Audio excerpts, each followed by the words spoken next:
Good evening, everybody. Welcome to the news. Yeah. If only we had the news. Yeah, if we could get through all the different layers of BS that's going on in the country. Yeah. And if only we could develop a plan to put a wall in on the border, which would only cost $1 billion. What a concept. All these things are part of America's Third Party's Freedom Friday show, and we will be talking about a little bit of that, and we will process the news at the same time. So let's get busy, shall we? All right. I'm here. You are watching America's Third Party. We can get you information at americasthirdparty.com about our platform. You can click on the platform button. You can also go to our old site. You can go to our store and buy some products that we put out, like t-shirts. The old site is actually something we pulled out of relegated it from our hard drives when we were attacked about 5 years ago, big time. I mean, every one of our sites was shut down and we were trolled. And the people that were attacking us were the richest people in the world. Yeah, we actually encountered a problem from one of their lawyers. They were trying to take over our third-party Twitter account, too. Now, we are at Third Party, in case you're wondering, and we have a Periscope show right now as we speak, but we always publish our date, time. Whenever we put a show up, we put that link up so you can catch us at Third Party. But there was a concerted effort by these elitists to actually shut us down 5 years ago.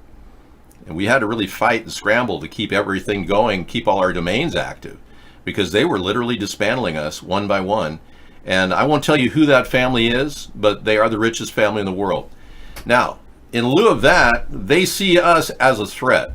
And we're not a threat. America's Third Party is not trying to destroy the power structure of the world. We're not trying to take down rich people's income and destroy them. We're trying to keep the focus of America's domestic and foreign policy on target, not doing the bidding of Zionist elitists that control our future. I do not want a new world order, and I actually put together a little piece which I'll play for you. Yeah, this is what I represent. This encapsulates what we do. State-sponsored terrorism, the power of the deep state, false flags, COINTELPRO, MK Ultra, government meddling in personal affairs, our privacy under attack. Fight back, America. Build this third party.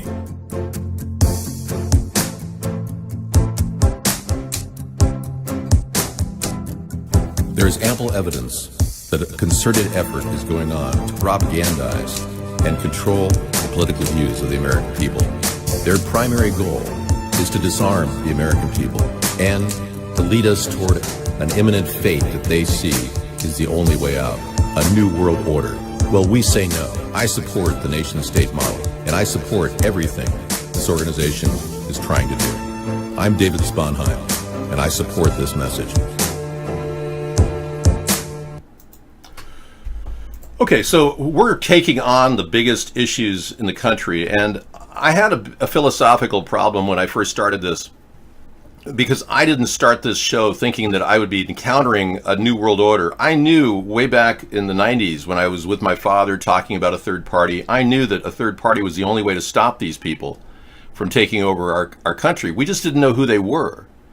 And my dad and I never really discussed the nature of these Zionist elitists. And now that I know, after 10 years of broadcasting, from all the input you guys have brought me, as well as links I've looked up throughout the nights that I spend time in the show, I have learned a lot about the secret covenant of the Illuminati and what their primary goal is. And their goal is to destroy the population, to get rid of us. They want to get rid of 90 to 95% of the population, and they've telegraphed this with the Georgia Guidestones, which is a monument out there in Georgia, which is dedicated to reducing the world population to 500 million people by 2030. All of this is part of their plan, and you're wondering, well, wait a second, that I'm one of those people. I don't want to go away in the next 10 years. I don't want to die off. I don't want to be poisoned. But when you look at what's happening, you realize that's exactly what they're doing. They're slowly poisoning the atmosphere, the food we eat. They're treating us like we're a bunch of sheep.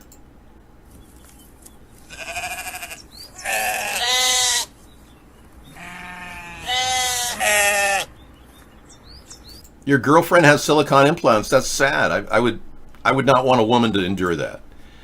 Okay, now comes the news part of our show. Now that you know what we're trying to do to stop these people.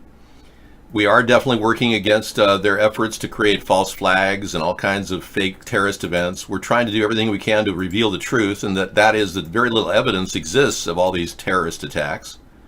Very little. Credible evidence. But now the problem is front row center. Donald Trump is creating a new diversion from the scrutiny of the government. He's got the Chinese problem, which he's created. Yeah, so everything's about the Chinese problem. But today, the House Ways and Means chairman subpoenaed Trump for his tax returns, and they're not going to take no for an answer. Here he is, Mr. Wyden, speaking out for those tax returns. And that delegation can only be withdrawn on notification to Congress. Finally, as far as I know, the Treasury Secretary has never been involved in a response under Section 6103. So my reading, putting all this together, is that it is your job and your job alone to respond to Chairman Neal's request. Do you agree with that? And this guy's going to stonewall. Everybody in the Republican administration is stonewalling the Democrats on the tax returns. Now, Donald Trump did say he wanted to. I watch certain things about ABC, sure. Donald Trump is certainly doing certain things to stop his tax returns from being seen. He's got a team of lawyers, too, working to stop access to his Deutsche Bank loan of $1 billion. He has a team of lawyers working on his Capital One debt. All these debt obligations and connect and wind their way back to the Russian connection. And that's why the Democrats want to see the tax returns. But Donald, remember he said, you can gladly see my tax returns for 10 years, no problem. Obviously, we have a problem. And it's constant because Trump doesn't want us to see those. So what is in there that would reveal his connections to the Russians? There's got to be something. And it's probably why Mueller is not going to testify either. Nagler, the chairman of the Judiciary Committee, has actually cited William Barr with contempt for not showing the 448-page unredacted report to the House as they investigate this. Nadler is making some progress now with a contempt citation against William Barr, which will come down as a felony. William Barr, our Attorney General, will be committing a felony, contempt of court. And this man, Charles Rettig, may be committing a felony if he doesn't present evidence on the tax returns. So all of this is going to be the power of the people in the House. And thank you all for voting Democrat during the, many of you who did vote Democrat, thank you for doing that. But Pelosi doesn't get it. She doesn't understand that the mandate the American people made when they pushed the Democrats into the winning position in the House was to get an impeachment going. Pelosi needs to realize that. Otherwise, the party is never going to get anywhere. And I was an ex-Democrat. I don't like them anymore. I'm not real happy with the Democrats. But if they don't do something right now to make their worth seem obvious to the American people, they will be worth less in 2020. Meanwhile, the Republicans continue to side with big corporations and stonewall everything, but things are kind of spinning out of control for Donald Trump. He's got this problem with China, which has generated a downward cycle for the most part this past week in the Dow Jones. But today we had an up day, 114-point upturn on the Dow. So sometimes Friday nights can lead to profit taking. But overall, the American people are becoming very concerned about the trade war, which will now affect tariffs on $300 billion in trade. Trump is threatening China instead of working with them and has chosen to be very aggressive toward China by arresting Meng over the economic sanctions issue regarding Iran. Now it's turning into a big issue. Remember I said not to impose economic sanctions against Iran in a big way, just selectively keep them from counterfeiting money and whatnot. Well, Trump didn't listen to the entire plan, which was not to sign the treaty, which he did follow what I said. He didn't sign the treaty, but then he went ahead and imposed economic sanctions, which is not my idea. which is going to destabilize our relationship with China in a big way. China has no reason not to be hardline on this because they don't have a big loss in a big way from not trading with China, the U.S. trading with China. China can exist on their own. They don't have a big problem. They have a huge European market. I mean, we're not really thinking clearly here because doing trade with China has been beneficial for both of our countries. We just have to work toward that goal again. But we haven't under Trump. He's turning that into a diversion, a way to take our mind off the Russian thing. For the past 2 years, Donald Trump has been trying to take our mind off the Russian thing by diverting our attention.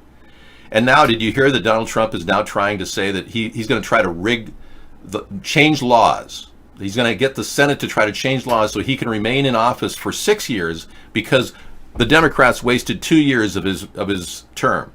Can you believe this guy? He wants to change the law in America that he can only go one term for 4 years to a 6-year term. Isn't that absurd? Yeah, so we do have to be tough on China.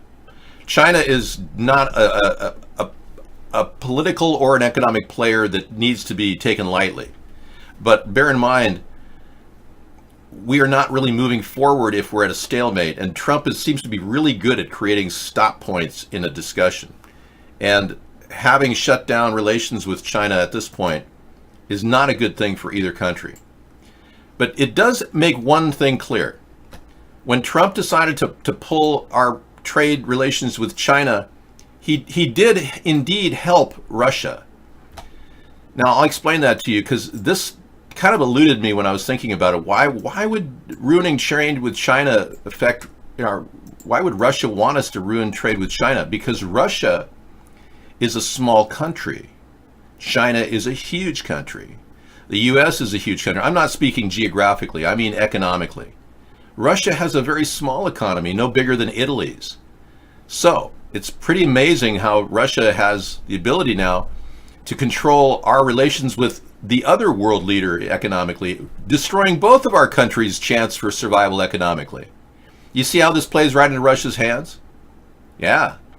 And then ask yourself, is Donald Trump helping Russia in other ways? And yes, for a year and a half, he did not impose sanctions. Only until I raised the stink about the sanctions did he start to impose a few sanctions. I'm not sure if he was listening to me or not on that one, but the sanctions that he's imposed are hardly any. Russian sanctions have been non-existent, yet we're coming down like a ton of bricks on China and Iran. I mean, this is ridiculous. So the other third reason why Donald Trump has helped Russia is he's alienated our NATO allies. And he's been alienating our NATO allies, which is exactly what Russia would want. So he's done 3 major things for Russia as payback for getting elected and having them rig the election. If you phrase it that way, it makes a lot of sense to everybody how this is working. This is a silk tie, I believe. Let me take a look. We're looking at this. Made in China. You're correct. It's polyester. It's a Stephen Harris tie, and I've yet to find a duplicate of this, because I need a new one. It's Stephen Harris, made in China. They claim they're handmade, but handmade by who? In China? I don't know. Yeah, almost everything in America is made in China now. You know that. I mean, that's why trade disagreements with China have a big weight on both our country and theirs. Trump is playing a dangerous game of tossing grenades and dynamite, metaphorically speaking, in every direction to try to divert our attention with the clear collusion and obstruction that he's been doing regarding Russia. It's pretty obvious that this guy wants to wrap it up as soon as possible. He wants to shut this case up. He doesn't understand why we keep talking about Russia. Well, I said it in the pre-show, I'll say it again. Still waters run deep. And I used to wonder what that was about. Still waters run deep. It's like an old adage. Well, it turns out when you've got a swamp like Trump has in the White House, a veritable snake pit and a swamp, the more you look, the more you're going to find unbelievable swamp creatures down there. So it's like, wait a second, you're looking at calm water, but really we've made a deal with the devil when we worked with Putin to control the election. When Trump worked with Putin to control the election, whether he was an active participant or not, he benefited in a great way. And it's clearly a problem that's turned into an ongoing issue, which will continue to bubble up. There's no way. It's like you can't ignore the pile of crap in your front yard. If somebody dumps a huge mountain of crap in your front yard, you can cover it with dirt and maybe some powdered sugar. It's not going to get rid of the smell. Even Febreze won't cover the smell. So this smells to high heaven of collusion and obstruction. That's why we keep talking about it. That's why it keeps popping up. So it's not my fault that Donald Trump is being treated with fake news and the Russian hoax and all this stuff. That's not our fault. It's his fault. But we've got an even bigger threat coming out of the Democrats than we have with the Russians. We have an agenda of social justice Democrats who don't even know what they're talking about. She literally takes orders from the Young Turks guy and an expert who worked with Bernie Sanders' campaign. This woman is completely lost. I seriously doubt if she has an econ degree from Boston University. These people are dangerous. They're trying to hijack the Democratic Party, these social justice people. The Democratic Party wants to move toward the center. Biden wants to lead the way toward the center. Ocasio and Ilhan Omar and Beto O'Rourke are representatives of this far left crazed wave that are pretty much taking over the Democrats. That's a win-win for me. They're dangerous libtards, I agree. And that's a win-win for me because remember, I'm a centrist. And more people are coming to the middle of the political spectrum from both the right and the left. And that's what's going to make this a winning combination for 2020. We are in the clutch position of being the right group with the right ideas to meet both ideas. And we even have ideas that will appease some of the people on the far left. Some people even accuse my concept of hybrid capitalism as being socialism. It's not.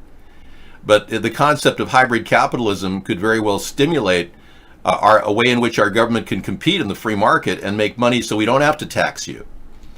So we have all kinds of ideas here that would be considered left-wing, but I also support gun rights completely.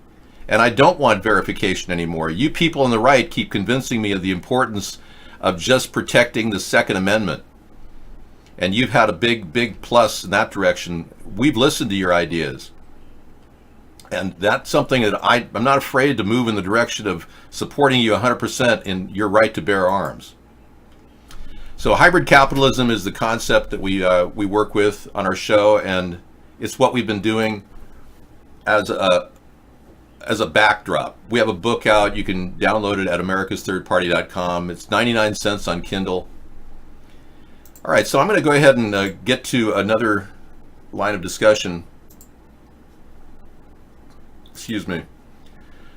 Maria Butina came into the news today, and I've been tweeting about this today, so it's kind of all part of the deal. We'll be looking at that.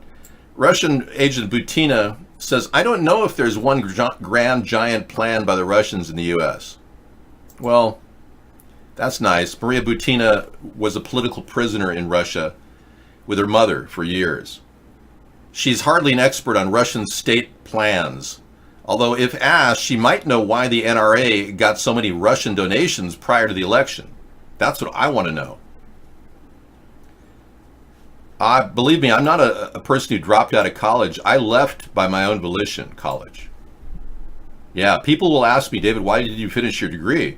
I have a really high IQ, and I was rather put off by my professors. I didn't really want to absorb their Marxist ideology. And I'm not a socialist or a communist, and most of my professors were. So I chose not to pursue political science at the university level because I really transcend that. And I even transcend having a degree, frankly. There's no need for me to pad my circumvita with a degree because I'm not looking for work except as president of the United States. I retired when I was 50 years old. I cannot go to the Vatican, I'm sorry, but I know you keep asking me, but I can't trust the flight. Now, if I had a boat to travel on, I'd probably be able to travel by boat to the Vatican. If you could arrange, safe passage for Sarah and I, maybe a 6-week cruise, we could fit that in maybe next year. No, I can't travel Air Italiana, no. You got to understand, all airplanes are vulnerable. I know that's kind of hard to believe, but this entire story is put out to explain what I'm talking about. Read this and see if you disagree with me. A hacker claims that MH370 could have been compromised by a computer nerd. I would never order a hooker. No. Why would I ever have a unnatural carnal relation with someone who has disease?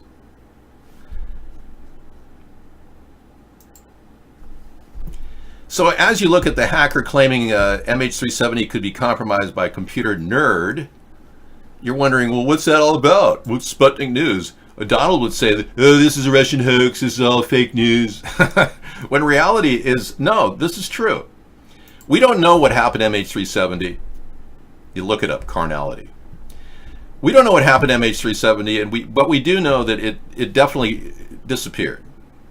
There's so much information that I cannot tell you verifiably is true, like the fact that the guy who text messaged from one of the cell phones that was on that plane did so by pulling a flip phone out of his butt.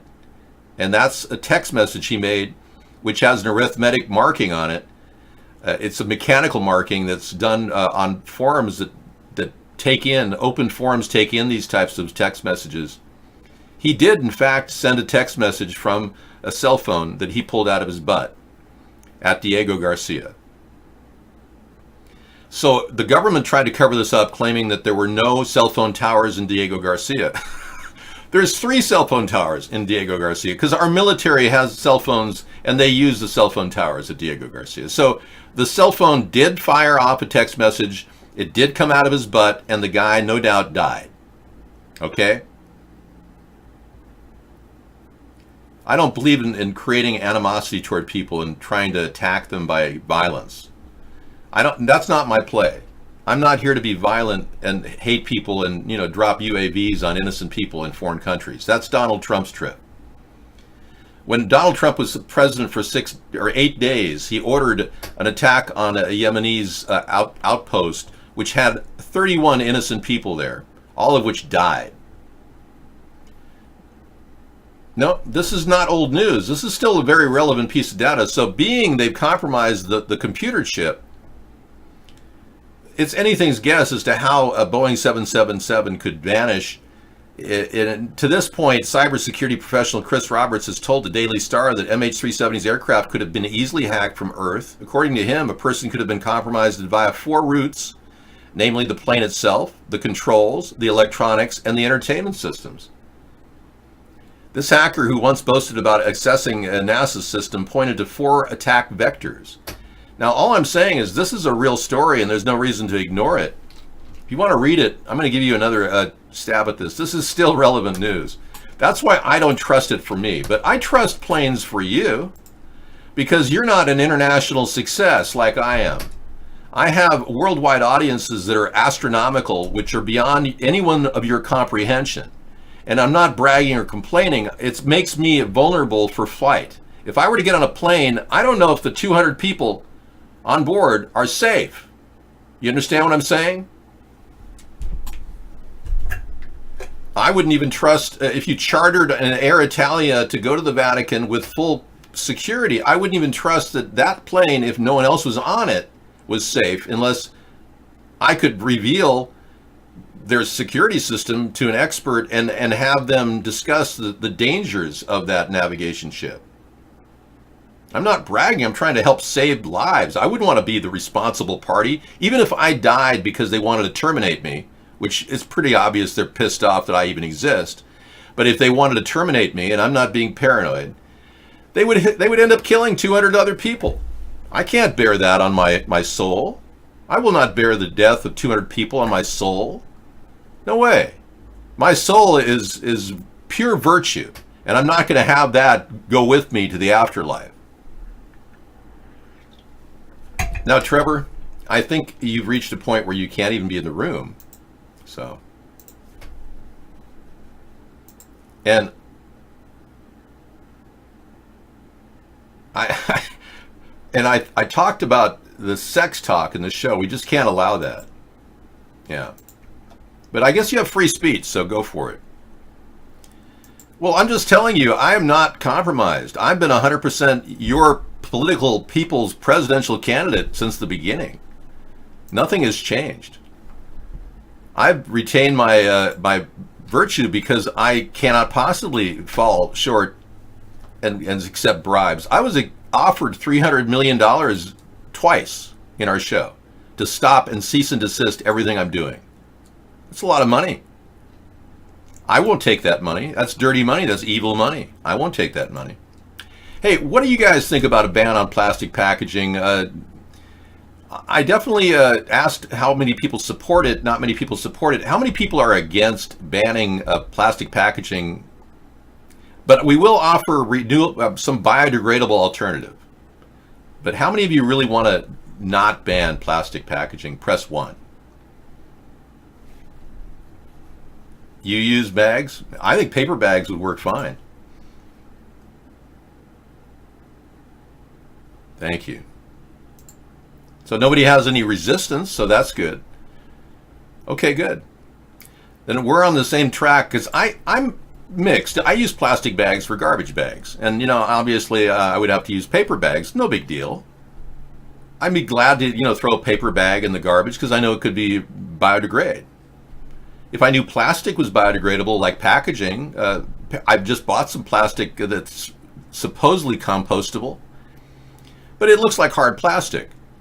The company makes this, it's a coffee cup that's supposedly it doesn't produce any waste, and the ridge is made out of a corn husk and wood fiber. But it looks like plastic to me. I still can't put it in my compost bin, but at least I feel better. I just cut the coffee off, put that in my compost bin with whatever fabric they used for the filter. And then I guess I stick this in the garbage. But it should be done by a commercial composter. And Sarah was telling me that commercial composters can do this, but they have to be set up to melt down the plastic, which is made out of corn husk and wood fiber. So there's a lot of complicated aspects to creating alternative to plastic, but it's still possible. Remember, Henry Ford created a hemp car in the 1940s. In 1946, he created a plastic car made out of hemp. And that was cutting edge at the time, but nobody bothered to follow it because the powers that be had a big investment in oil-based plastic, not hemp-based plastic. But hemp can create a type of plastic that can biodegrade. So there's a possibility that we could move in that direction, like a green form of plastic packaging. But I definitely think that the pollution problem is so severe worldwide, and we're not addressing it right now. We've got to stop this massive production of plastic waste out of Western countries. We just can't keep this up. It's crazy. We're running out of time too. The environment is impacted. Your food that you eat, the fish, has microplastic in it from all the plastic that's in the ocean right now. We need to aggressively start cleaning up the ocean. That's what we need to do. All right. You asked for it. We got it. A reminder of where the American people have headed over the past few years. One young man has become an internet success, a YouTube star, by simply being kind of openly stupid. Hey, do you ever wonder, what is going on? I mean, do you ever, wake up or do something and you're just like, what the fuck is going on? Okay, let's do that again. We didn't have the volume set. I didn't want to, make you feel bad. One more time, everybody, with the volume. Hey, do you ever wonder, what is going on? I mean, do you ever, wake up or do something and you're just like, what the fuck is going on? So, that is what you wanted. You wanted the full measure of this guy. All right, well, you even know his name. Wow. Well, he goes by the name of L.A. Turtle. And if you want to, subscribe to him on YouTube, you certainly can and help him make more money being stupid. If he were to say things like I do, he'd be banned. He'd have his hit counter locked, shut down, like I have over the past 8 years. His subscriber counts would remain the same, like mine, for the past 8 years. Remember, I had nearly 1,000 subscribers 8 years ago. At the same time, the Young Turks had about 1,000. And gradually, with all their support from the deep state, the Young Turks have had a couple million subscribers. Alex Jones has acquired a couple million subscribers and then was shut down to make it look like he was legitimate. And apparently he's back up again doing other videos. 9 inches of snow in Minneapolis this Thursday morning. That's crazy. Of course we're facing climate change. Yeah, that's incredible for this time of year. Can you imagine May 10th, 9 inches of snow in Minneapolis? Folks, it's not just climate change we're dealing with, because the Democrats would like us to believe that, oh gosh, it's just the pollution coming out of our butt. You know, flatulence is causing this. Somebody behind me? But in reality, what the Democrats and Republicans don't want to admit, we are being sprayed daily with chemicals. This is a typical day in America and around the world for a chemtrail pilot to run around spraying in the skies all over the earth. This is from 1946. That's how long they've been using chemical sprays, weather warfare. But this is exactly why we're dealing with climate change right now. It's technically we're entering a mini ice age that's a 50-year cycle to get there. That's not going to happen in 1 year. The galactic alignment is altered, and we are heading toward an ice age. But it's these particulates and heavy metals in the atmosphere that are creating the environment for this to occur, this early ice age. They are rapidly accelerating the breakdown of our ozone by spraying aerosols in the atmosphere. Remember when they were taking out Freon out of your car and you had to retrofit it with a new product? Same with your refrigerators and air conditioners. Well, frankly, this is absurd. I mean, they got rid of Freon only to spray more aerosols in the atmosphere, which they're doing. And all of this came from some airhead named David Keith, who calls himself a geoengineer, who sold the elitists on the idea that they could spray chemicals in the air to clean it up. I know that sounds counterintuitive, but it is the belief of this man that if we sprayed these chemicals, it would kill thousands of people, but it would somehow clean up the atmosphere. It's absurd. Now, his idea is that we're going to spray aluminum in the atmosphere and somehow it's going to be reflective of the sun and it would create lift. And that lift would levitate the heavy metals and the particles to the North and South Pole. This is his theory. And that when it gets to the North and South Pole, it's going to burn up in the ionosphere. It's like, what? First of all, aluminum oxidizes within seconds. There's no reflective surface on aluminum. Within seconds, aluminum will oxidize and turn black. You've probably seen aluminum siding on your trailer that looks like crap. It's because it oxidizes. So that part of his theory is absurd. And no one's ever had peer-reviewed studies of this. And whenever somebody contests it, this guy just starts screaming. Well, the elitists bought his idea, and they believe that by spraying chemicals in the air and spending $10 billion a year, that's what he says they should spend, they're somehow going to clean the earth of all the pollution. I mean, this guy it's like, how do you stop war by fighting wars? How do you create peace by starting wars? How do you clean the atmosphere by dumping chemicals in the atmosphere? It's like crazy. Anyway, Scissor Fight found a really cool site last week because it shows you how sick these bastards are that are spraying us every single day. It's called Team Chemtrail. Look at this. Welcome to the Team Chemtrail. It's a blog. This is unbelievable. I was one of the first chatters, that's for sure. I did chat with someone else, so that person was chatting as well. Welcome to the ChemWorks Team Chemtrail. You pay, we spray. We finally have a website. While Team Chemtrail's home will always be Instagram, we're surprised in a good way that we've outgrown the medium as a way to provide you with high-quality, fun products to represent living the chem life and to build camaraderie among fellow sprayers. We are now able to fulfill the demands of the masses in our more efficient manner, and in doing so begin to spray a wider pattern. And he has a smile there at the end. Enter ChemWorks. We didn't invent the idea of Team Chemtrail. We were simply a part of it, and we saw a need. So apparently the government hired these people to spray chemtrails on our head. Here among the chem residue and smell of jet fuel, we devise schemes, tinker with ideas, and breathe life into those creations we deem fit for you. What a weird word usage. Breathe life into the creations we deem fit for you. They are spraying us like insects. No wonder people are acting stupid. It's unbelievable. So I'm here to stop this insanity as an effort to run for president and expose people to the truth every night. And I'm not afraid to take on the toughest issues. Like I said earlier, when we started this, we had the obligation to really expose the New World Order because it became more and more obvious that the two-party system was oblivious to what was happening.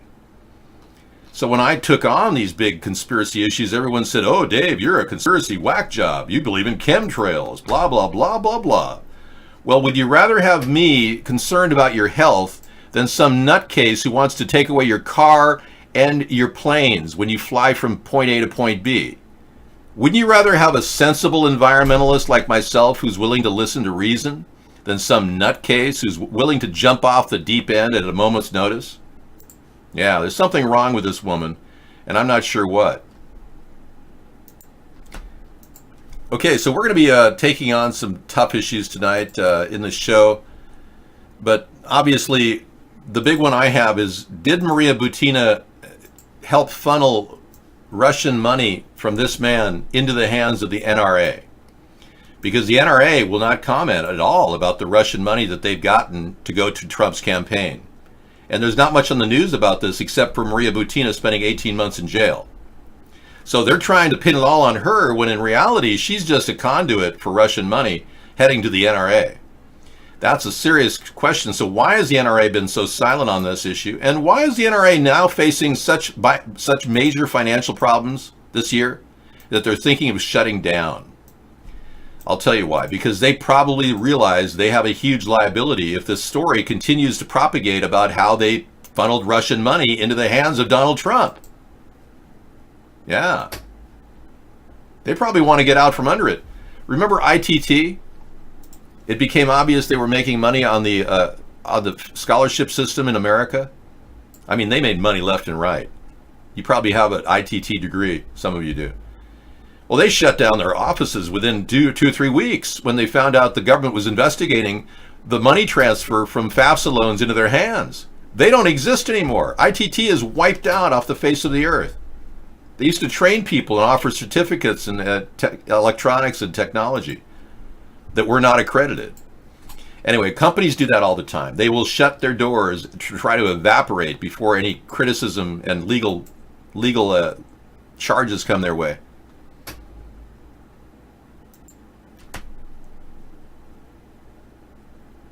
Well, you have a nice little conversation going with yourself there. Why don't you go on camera, Guest 222? You're kind of, a talkative person. You could use our ProCam feature in the show. Yeah. Making deals with people in the show, I see. Yeah, you could actually get a cam and cam up. Just get an account. Become a real person. Zellfire is a real person. Yeah. If you want to become a real person, you have to actually get a username. But we have ProCams over there you can hang out in. So Donald Trump has claimed that he simply lost a lot of money, $1.17 billion 1 year, simply for tax purposes. So in other words, he didn't lose money and he lied to his tax returns? Because that's how I would interpret what he said. I just lost 1.17 billion for tax purposes, but not really. That's like an admission of guilt. I just did it for tax purposes. So you didn't lose 1.17 billion? What's going on, Donald? Your lies are starting to catch up to you. There is a way to get Trump's tax returns without a subpoena, but we'll see if this works the way they're using it right now. They're going after him without a subpoena. If it doesn't work, they have to press this 1924 law suggesting the Democrats can sue the Treasury Department if it doesn't turn over the president's taxes. You see that the Democrats, being they control the House, they have the right to get anyone's taxes, anybody's, anyone. Nobody can hold back their taxes, even the President of the United States. They have, the Ways and Means Committee has that ability. So yeah, it will go down to, it'll either be Trump denying access to his tax returns and being held accountable with a felony charge, along with Mnuchin and William Barr. All of them are going to be facing felony contempt charges. That's what's coming. Donald Jr. is being investigated by the Republicans in the Senate. Donald Trump Jr. Flipped testimony, and that's a significant concern for the Senate, that he would flip testimony. Well, Donald Trump Jr. is probably, just trying to do whatever his dad tells him to do, and his dad told him to not mention that he met this Russian attorney to end sanctions, which Donald Trump Jr. said was to talk about adoptions of Russians. When they changed his testimony, Trump weighed in on it, according to Sarah Huckabee Sanders, and that's called witness tampering. And that changed to, he's meeting the Russian attorney to end sanctions to talk about Hillary Clinton's emails. Well, nothing manifested out of that meeting about emails. So it's clearly a cover story that Donald Trump created to divert our attention from the real purpose of the meeting, which was Russia was trying to get Donald Trump to end sanctions before the election. That's a gross violation of national law. You can't negotiate with countries, foreign countries, about political policy in the U.S. or in their country prior to an election without the president's approval. Now, if Obama had said, sure, go, well, make no mistake about it. Donald, I want you to go talk to the Russians and try to work out a deal to end the sanctions that I'm imposing. And the Republicans said that Barack Obama didn't do anything to stop the Russians. That's not true. He ordered Sally Yates to say to Donald Trump that Michael Flynn was working for Russia, not to hire him as a national security advisor. She is on record saying that. So the Republicans are wrong. Obama did try. Now, I don't like Obama either. I wanted to prosecute him for birth certificate fraud, and I probably still will, frankly. If I became president, I'd probably move in that direction.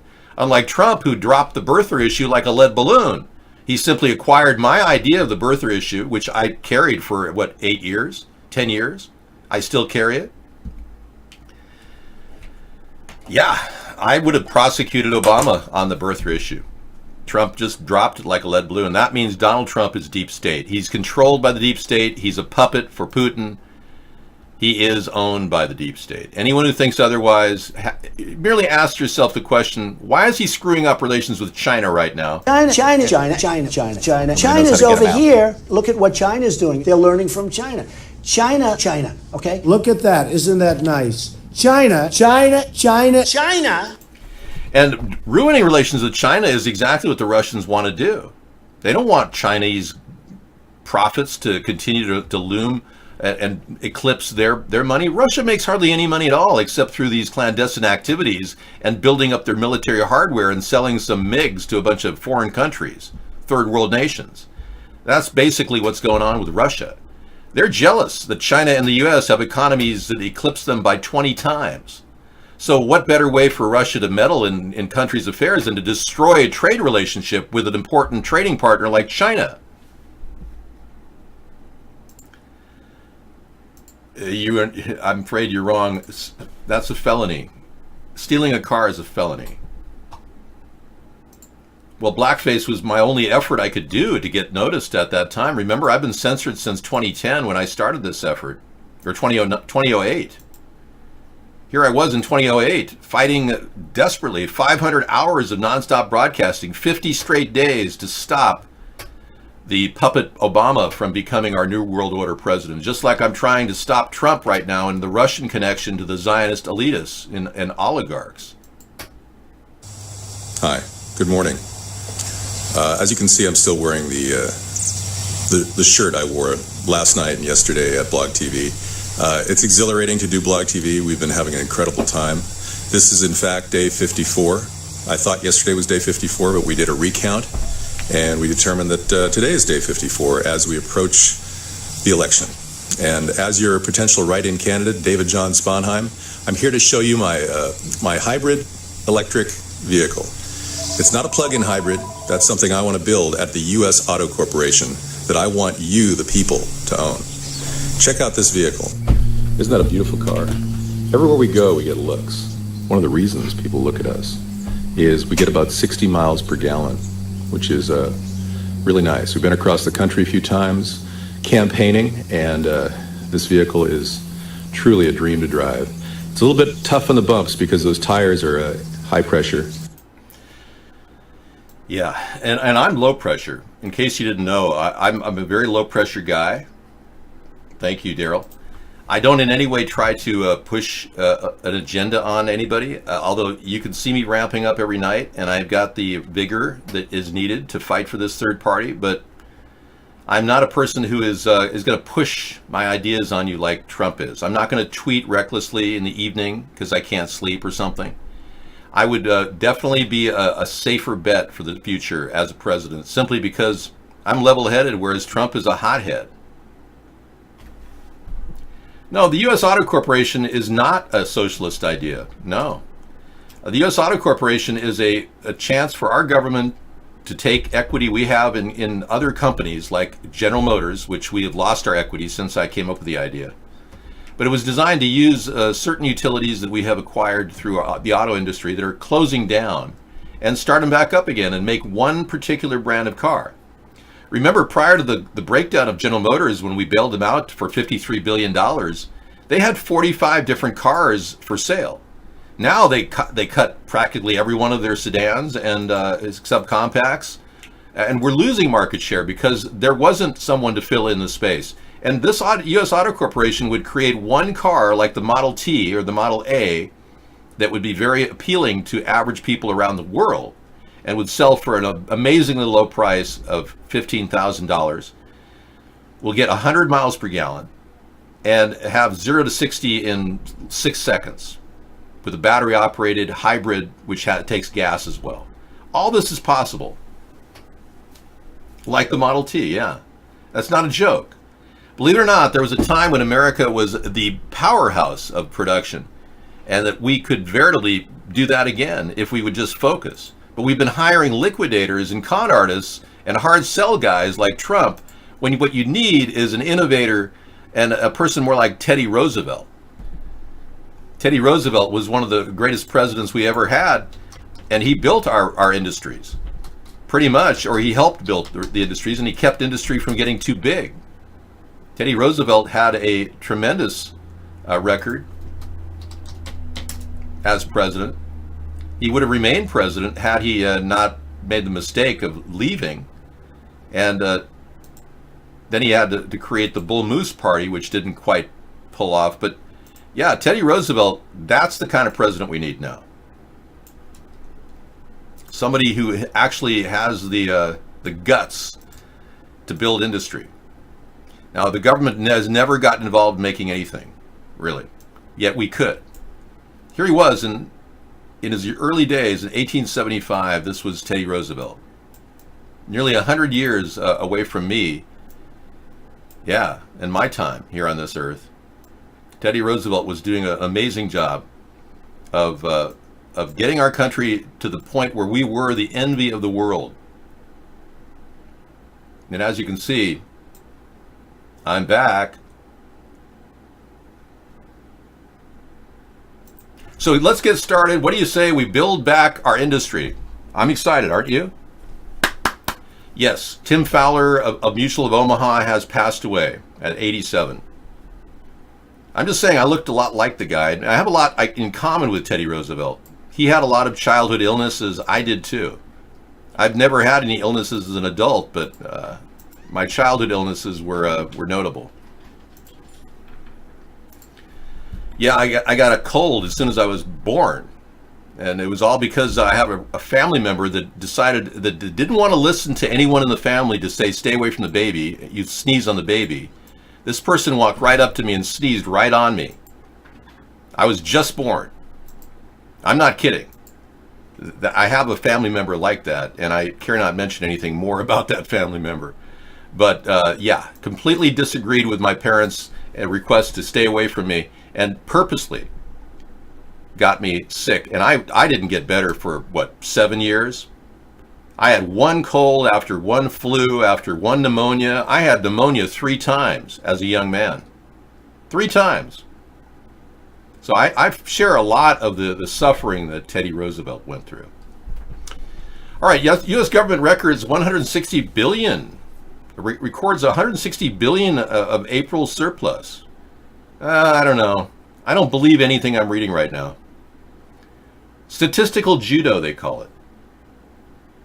Well, you want to know about the school shooting? We do too. So far, we haven't seen any legitimate verification that the school shooting happened. No bodies were shown, no blood shown. We did, however, expose on the previous broadcast, Scissor Fight showed you a video where they'd posted stories ahead of time, 5 days ahead of time, about the same shooting. So the STEM school shooting it was already telegraphed April 29th, way ahead of the May 7th date. So we know that if they telegraphed a shooting 7 days before it's going to happen, it's definitely a fake shooting. Why are they hitting us with fake shootings all the time? Well, they want us, like I said earlier in that video, they want us to really get scared and get rid of our guns.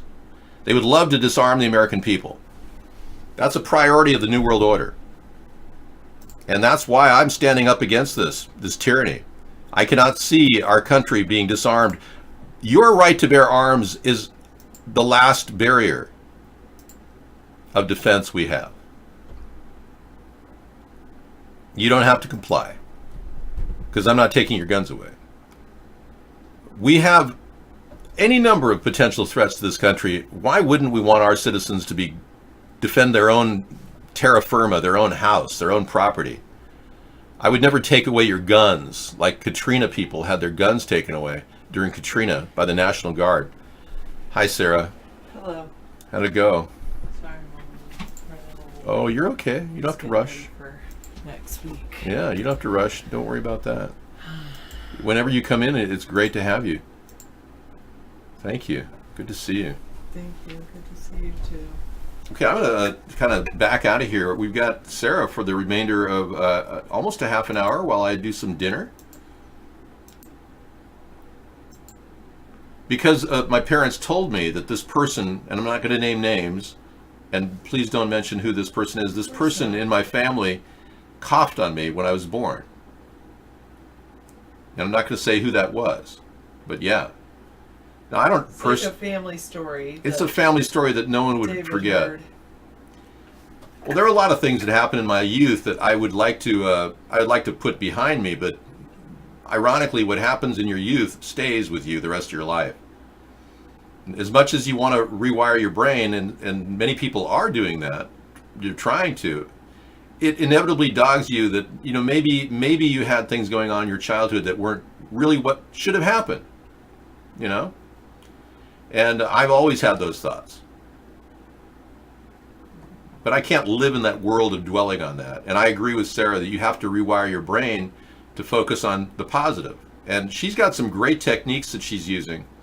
And she's learning from various experts on personal development that are very effective.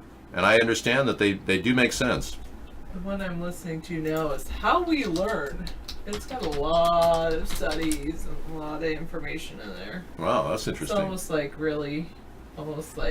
it's one book. I don't actually recommend it because it's almost too much minutia. Yeah, what happened to me was not molestation. It was far worse. Okay, I'll talk to you guys later. Be back in a bit. Okay, you're about personal development. You're currently on that kind of streak. I have heard. Now, have you just turned 40, Mr. Lonely One? Because I have heard if you channel that energy, you can channel that energy in a new way. And especially men in their 40s, they seem to take on that new energy and, just 30. But channeling that energy that you would use for other means really just helps you get so much done. So I just turned 41, and I was, this morning, decided to look back on my teaching career so far, at least as a full-time teacher, because I didn't do too much as a sub. I just went in and taught. But I looked at all the extra roles beyond teaching that I've taken on during my teaching career. And I have been one busy bee. I have so much I have been doing. I didn't realize until I took the time to actually list it all. At least 5 different things a year. Well, except for the first year, maybe 2 different things, but where do I be? At school mostly. That's where I be. Where I buzz.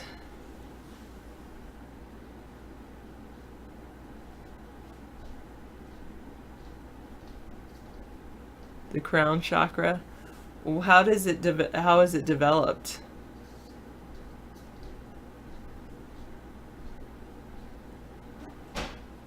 Wait.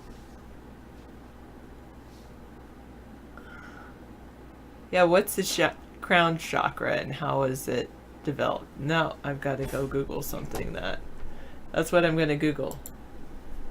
Crown chakra development.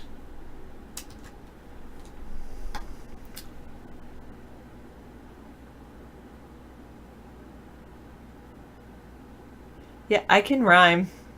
I can definitely rhyme. It's the 7th chakra at the crown of the head. How does it?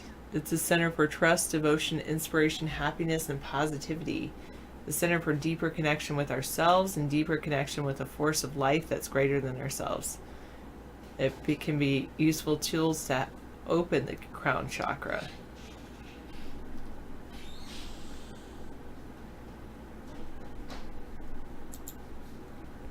Get comfortable sitting on your back. Crown chakra meditation and yoga techniques.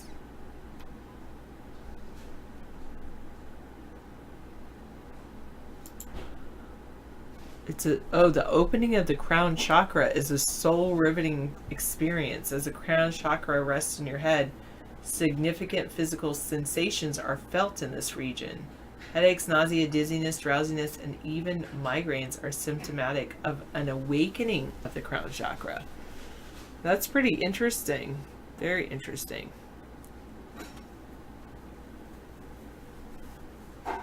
How do you sit on your back? Wait. Maybe it wasn't sit on your back. It was get comfortable sitting. Oh, sorry. Sitting with your back straight and your feet on the floor. I guess your back is straight up, not sitting on your back.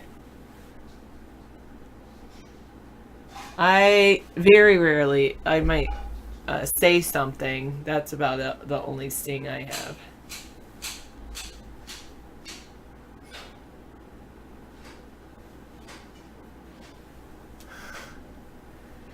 Oh, use that emoji. Yeah, I could, of course, use that emoji behavior. Haha. Thanks. Oh, goodness. I made Roosevelt very happy. Wait, David. Sorry, somehow the chat was scrolled down around and then. On your 94th birthday, your kids will buy you a new phone so you can start taking requests. Zellfire had his ego death in the late 30s. Now, mind ya, I don't believe any of it, but he's not egotistical anymore. Thank you. Big Bang Theory. Now I've got to Google that.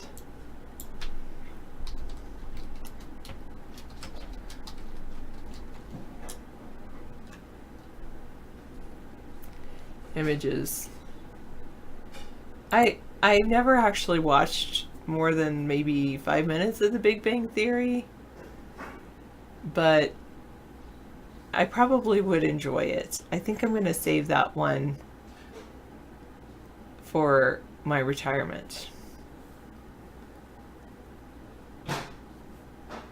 I'm reading I'm listening to, I like to listen to audiobooks instead of listen to music on my drives to and from work.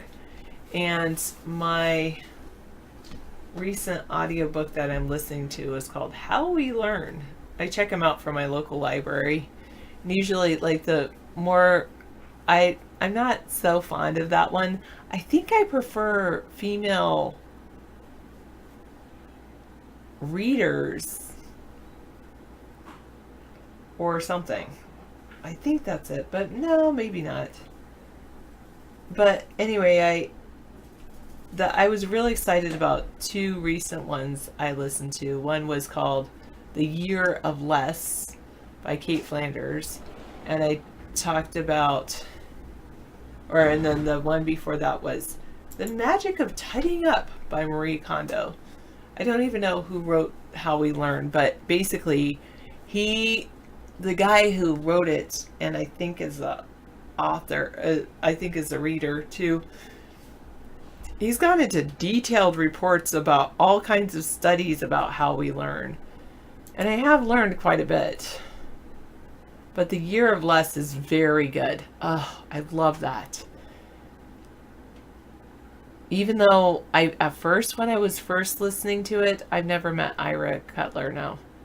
When I was first listening to it, I was like, I'm not so sure I want to continue listening to the book, because the woman who wrote it, Kate Flanders, was talking about how she stopped being an alcoholic, and she went on a big weight loss thing, and all the while she's blogged about these experiences. Oh, and how she got herself out of a huge debt hole, and now she was blogging about setting herself rules for shopping for the next year, and the rules, like what she could buy certain things, but she basically went on a shopping ban. I don't have a spirit stone, but I do have it was a bracelet, but it's no longer a bracelet because it broke. But it was all these cool chakra stones. Maybe, I think, yeah, they were like stones that have to do with the chakra. You've learned the most since leaving school. That's good. You're most absorbent when you try not to learn. Actually, that's in that book about how we learn. If you take a break, if you come to a problem and you're like hitting a wall, it's actually good to let yourself percolate with ideas. Like, go take a break and percolate with think about it, or don't think about it. Actually, if you don't think about it, you leave it undone and it just still does. Yeah, you let the ideas, what's the other word? Percolate, but incubate. You let them incubate.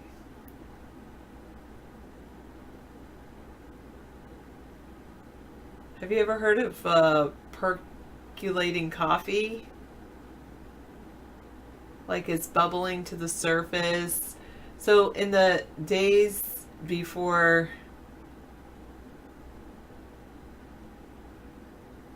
like a traditional coffee maker, or a coffee maker today, they have coffee percolators.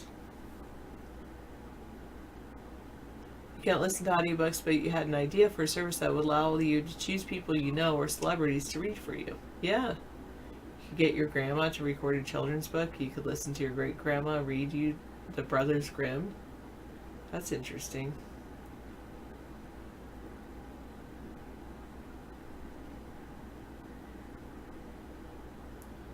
Yeah, he spent hundreds of hours learning geography, and that's only useful about doing trivia on Facebook.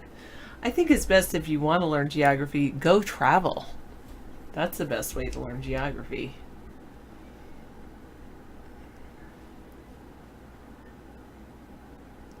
Thank you, Bangolitis. Incubate is kind of like incubating egg. Inoculate is giving someone it's basically like inoculate is trying to, usually it gives someone a vaccine in order to prevent them from being sick later. Oh. Well, I'm part of the education system, Mr. Lonely One, so I try not to hinder the learning of the students.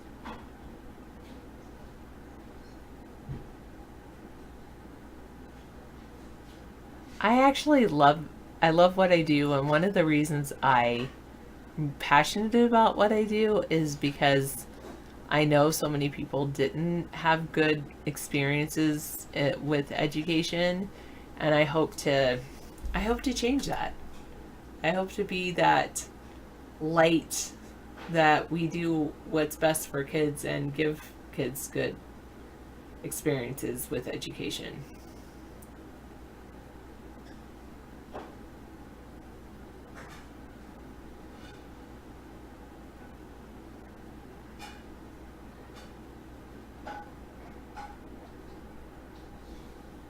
If we can get rid of the gene in the US to take over lands. Is that what you're saying, Zellfire? True knowledge is outside of thought and mind? Is that you are more than your mind? I've always had a problem with that idea that I'm more than my mind.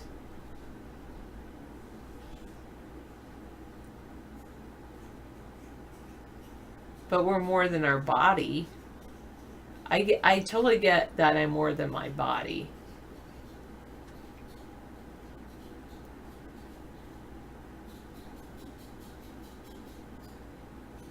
The body is a tool of the mind. I read some books about we're more than our mind, or I read this one book and it was like, you're more than your mind, you're more than your body, but I still had that issue with I'm more than my mind.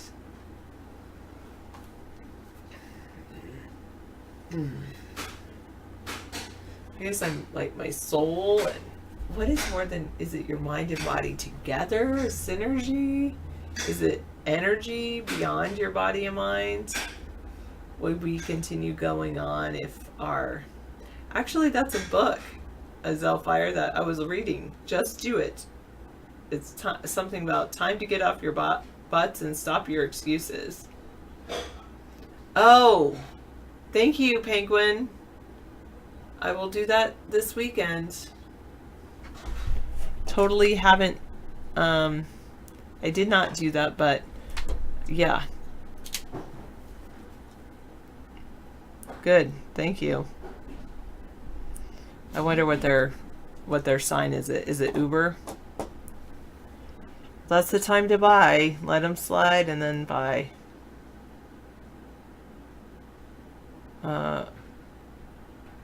It all depends on which one, Barry.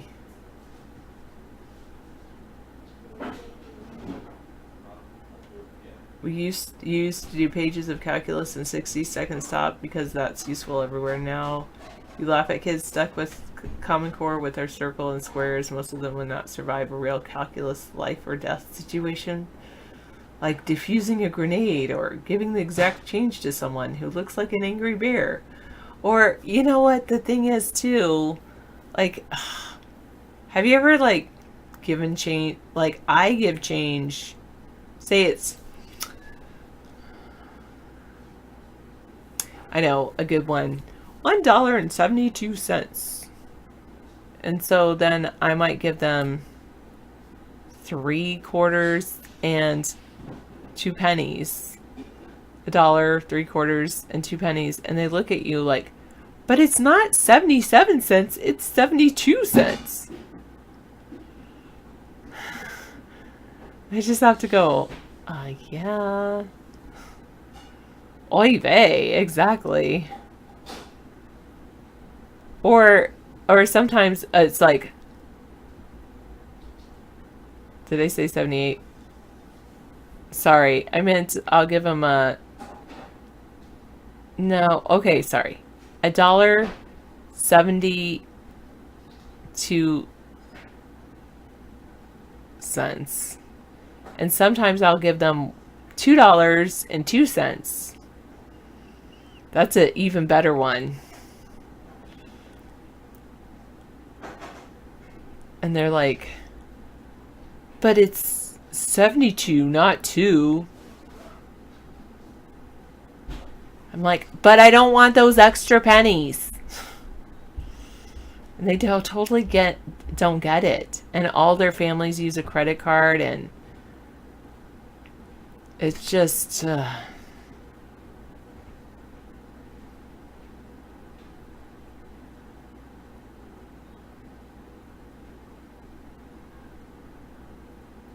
right, thanks for that thing, Penguin. So I bought some stocks based on what somebody said in the chat room. That was not a good choice, a good investment. But now I'll definitely get some Uber stocks.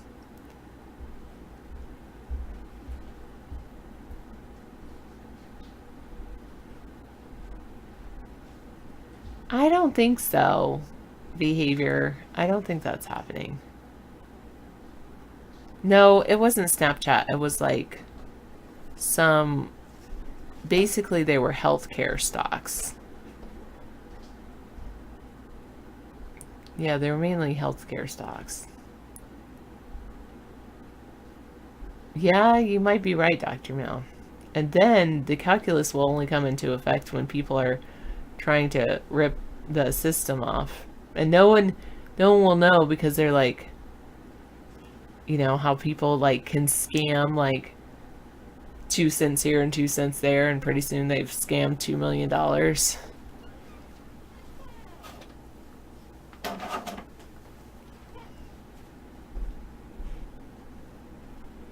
Well, I did take some financial, yes, I did take some financial advice from a stranger. Oh well.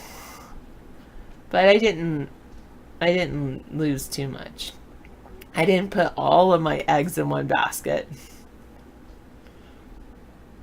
I don't know. Hot Rails, he always eats very healthy. David does. I would definitely not put, I'm actually I'm really good at managing my money. I have no debts at all.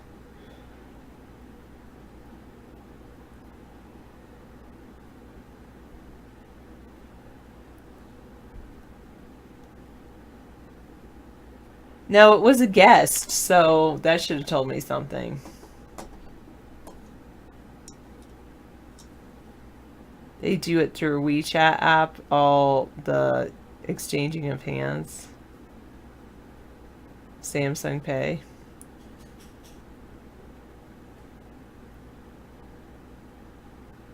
Wearing 40s. $4 per share for CMEX? Why are you so interested in CMEX? What do they offer that you like? Oh, you envision Mexico as being a big player in concrete. That's pretty interesting, especially with all the new president and how much he wants to invest in his infrastructure in Mexico City. No, I will never go out with you, Johnny, because I will never be writing bad checks ever.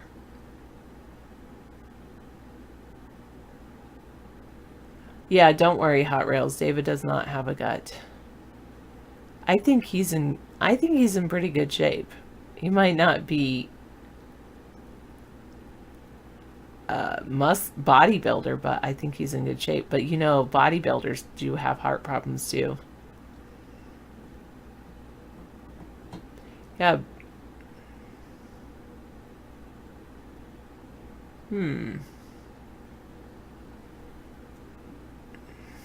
Yeah, that's pretty interesting, Penguin.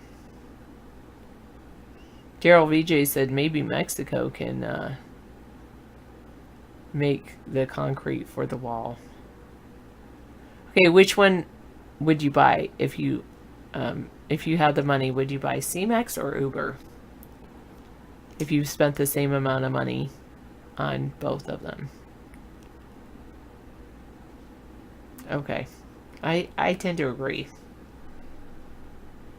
I only buy one stock, not one stock, but one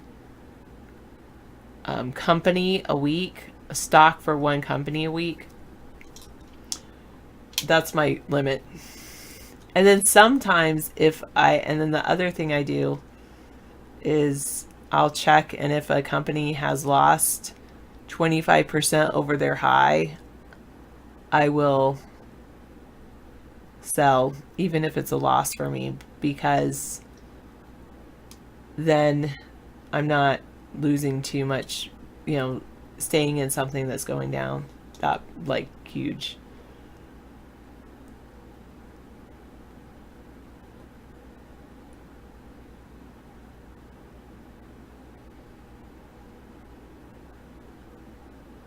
I am not a stock guru at all. In fact, my portfolio that I have my stocks in, it's like breaking even. I haven't gained, but I haven't lost either. Maybe Raytheon. I have heard good things. Well, have you tracked them and seen if they've gone up or down? What do you think?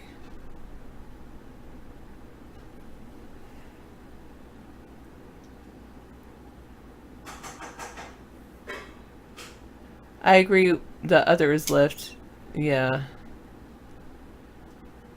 But the thing I like about Uber is the potential for self-driving cars, because eventually they can mitigate risk with that, not putting people at risk with going with strangers. And I think that's going to be the big, like I would buy, even if it's just one Uber stock, I would buy that and hold on to it until the, you are Dr. Meow. That's great. Anyway. Yeah, exactly.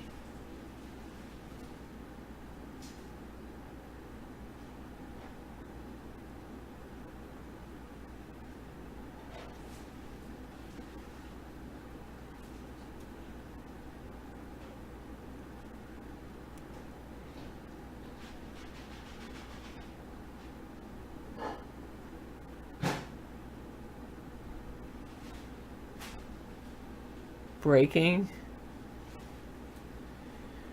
I saw this one Netflix series about design, innovative design, and there's a guy that worked for GM and he was designing a self-driving car.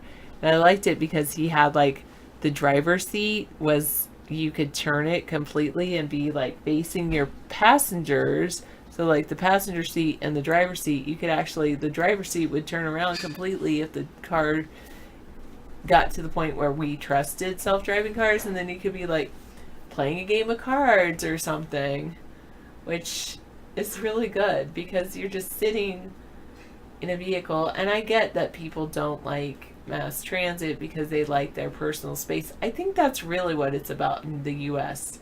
The big drive of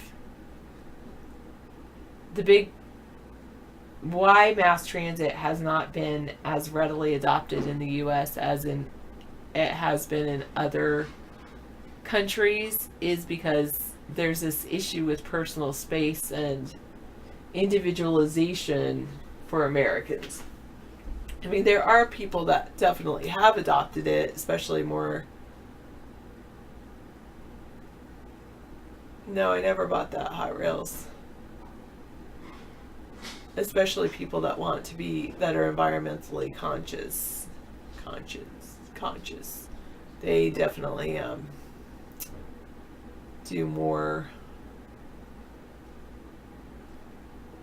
transit. But I would say that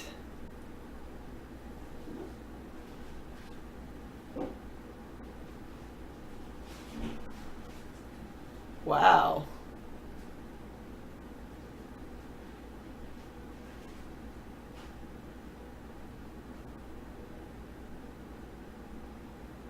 No, I don't have those albums, Hot Rails. I don't know what that is, and no, I don't have those.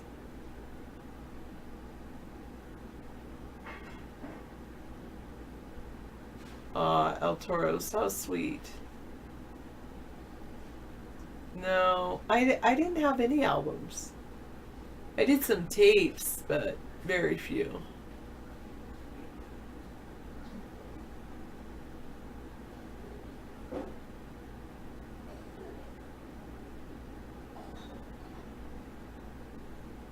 What are we making great headway with, Zellfire, do you think? The self-driving cars? I wasn't old enough for 8 tracks. No. What was the first one I brought? I had PM Dawn.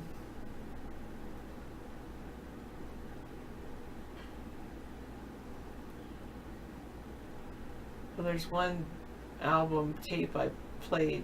I had a lot. Hootie and the Blowfish.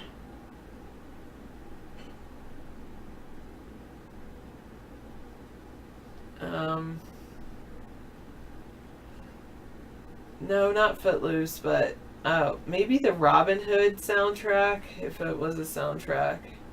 Depeche Mode, I had some of the Depeche Mode CDs.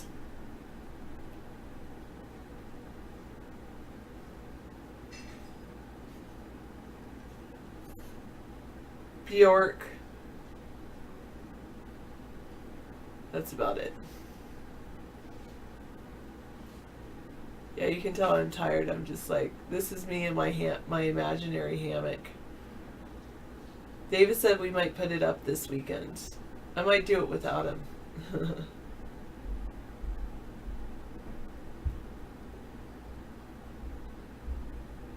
I really like Depeche Mode. And The Cure.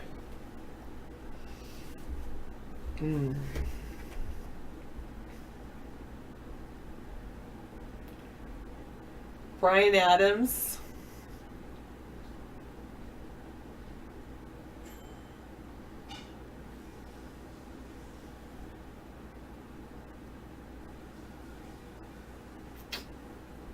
I'm trying to think who else.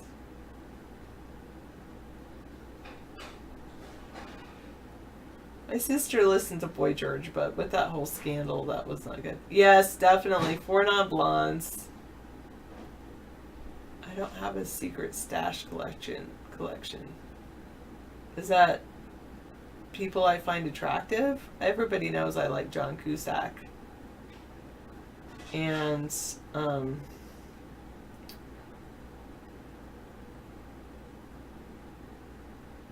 yeah, Jane's Addiction. Yeah, I think I got that single, Meta Nemesis. Don't tell me it's not worth dying for. Yeah, that's it. You're secretly John Cusack?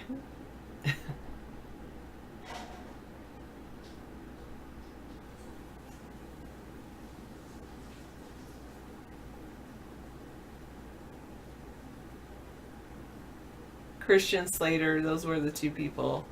The people I had crushes on were John Cusack, Christian Slater, Johnny Depp.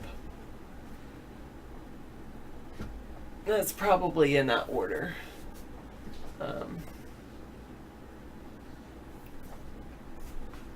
Okay, bye, Zellfire. Oh, there's a car commercial with John Cusack doing the voiceover. And then later, when the Matrix came out, of course, I liked him a little bit, but not as much as, yeah, Johnny Depp and Edward Scissorhands, that was probably, yeah, I liked him. John Cusack and Say Anything, like, that was my thing. I loved that movie. That movie is like, yeah.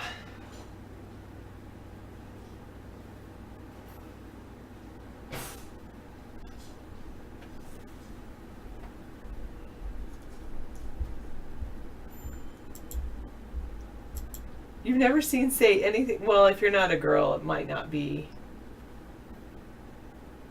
They don't want Notre Dame turned into another secular solar-powered eco-garden?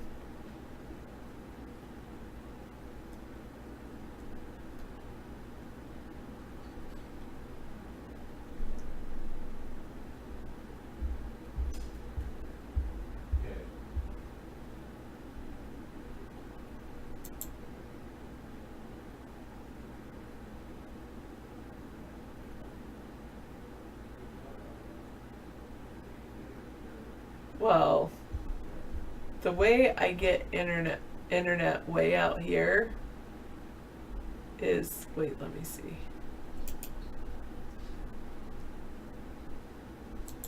It's a green screen.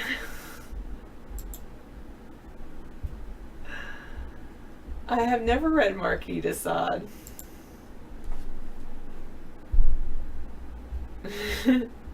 Oh no, she took down the curtain.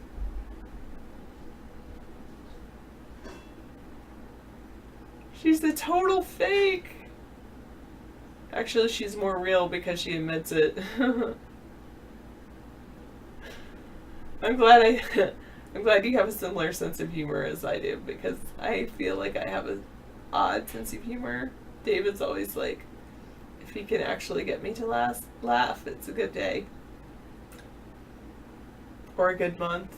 Or maybe a good year. Because I don't know.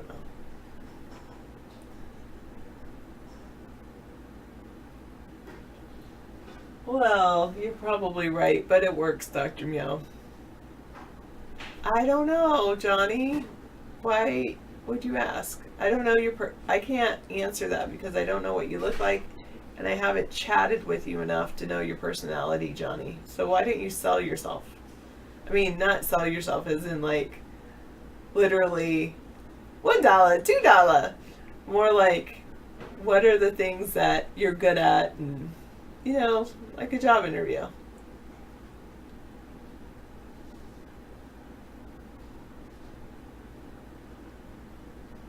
Yeah, that's why I don't use OBS.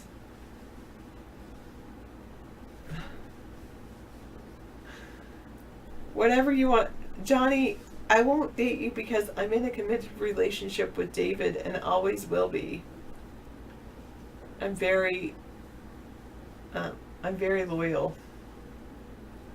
That's just the type of hairpin I am, whatever that means.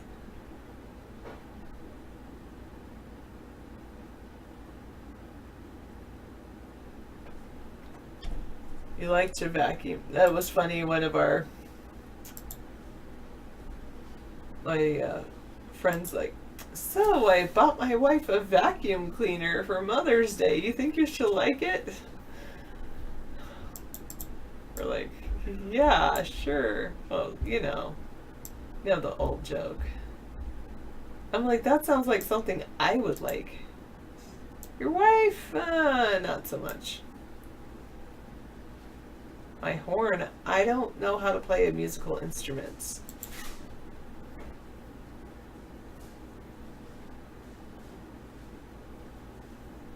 Yeah, well, we've been together. David and I, Mr. Lonely One, has been together. We've been together 1 score, and well, that's about it. Oh, and 5 months ago.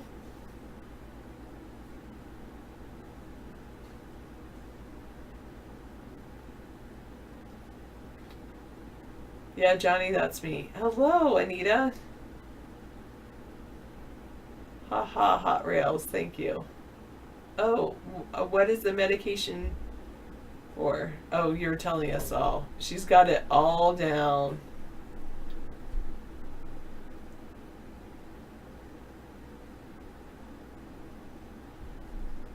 Oh, E. coli? Oh man, Anita. Oh.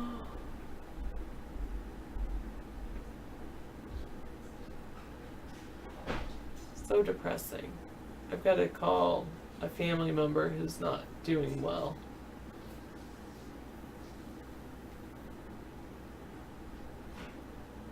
Well, maybe they're doing better, but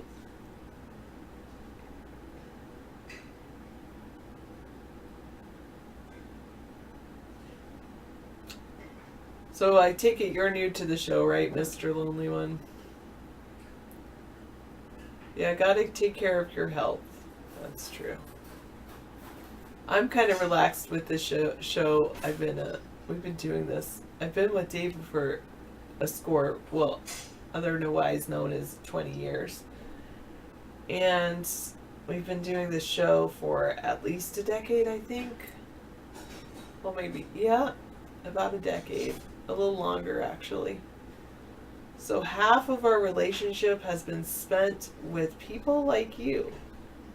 Oh, that's weird.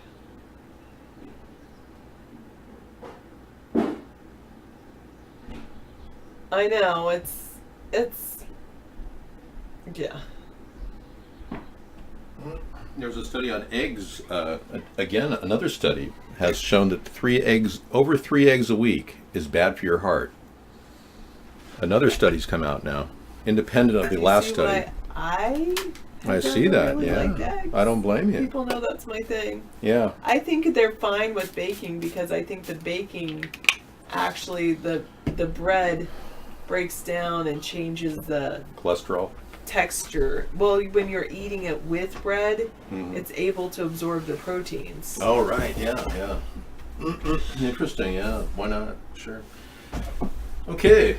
Thank you, Sarah. And I made a wonderful dinner for you. Coconut shrimp, baked coconut shrimp with Oh, that's Pacific what I salmon. wanted. Huh? That's what I wanted. Oh, good. Well, everything's nice and hot. Turn off the burner. Make sure that's off. I think it is off. Okay. Enjoy. And sweet potatoes and carrots and peas. How about that? Yeah. Friday night should be an extra special dinner, I think. Yeah, over 3 eggs a week. They say you cook 6 to 7, you eat a lot of eggs. Yeah, well, there you go. Hot Rails, you're the guy who's always thinking about health. You know, you look it up. Let me look up the article so you can look at it. I know that everyone wants to see specific articles. Yeah, I'm not hesitant to give you backup proof on eggs. Eating 3 or more eggs a week may increase your chance of heart disease. Huh. I thought I had something open there. Let me pull this up.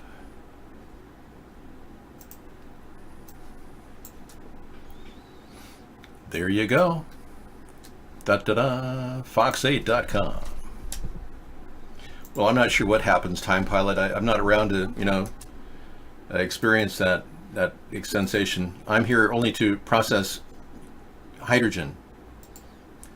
Dave, can you talk about how being coughed as a baby is worse than it's actually well, when you cover the pain and suffering that you endure from childhood, 7 years of nonstop suffering, projectile vomiting, when I went to school, migraine headaches, all of that went away when I got to be over 8 years old. It was amazing. It was like a miraculous makeover of my body. Apparently getting an early start and being coughed on can really hurt you. Dave, I have something very urgent and serious need to do. Please ban me and I will come back later. I'm addicted to the show and I can't stop. Okay, you're welcome. First time anybody ever did that. Well, actually the second time. Last guy that did that was, well, he had some issues. Well, good luck, Prince Zeno. Yeah, I know you were in downside last night. It was like you're coming down from your bipolar up period. You didn't even say anything last night. Now you just want to be banned. Well, he just feels like it's his way of getting cured of his chat addiction. We offer a course on Saturday at the Sustainable Saturday Show on how to kick your chat addiction by watching us chat.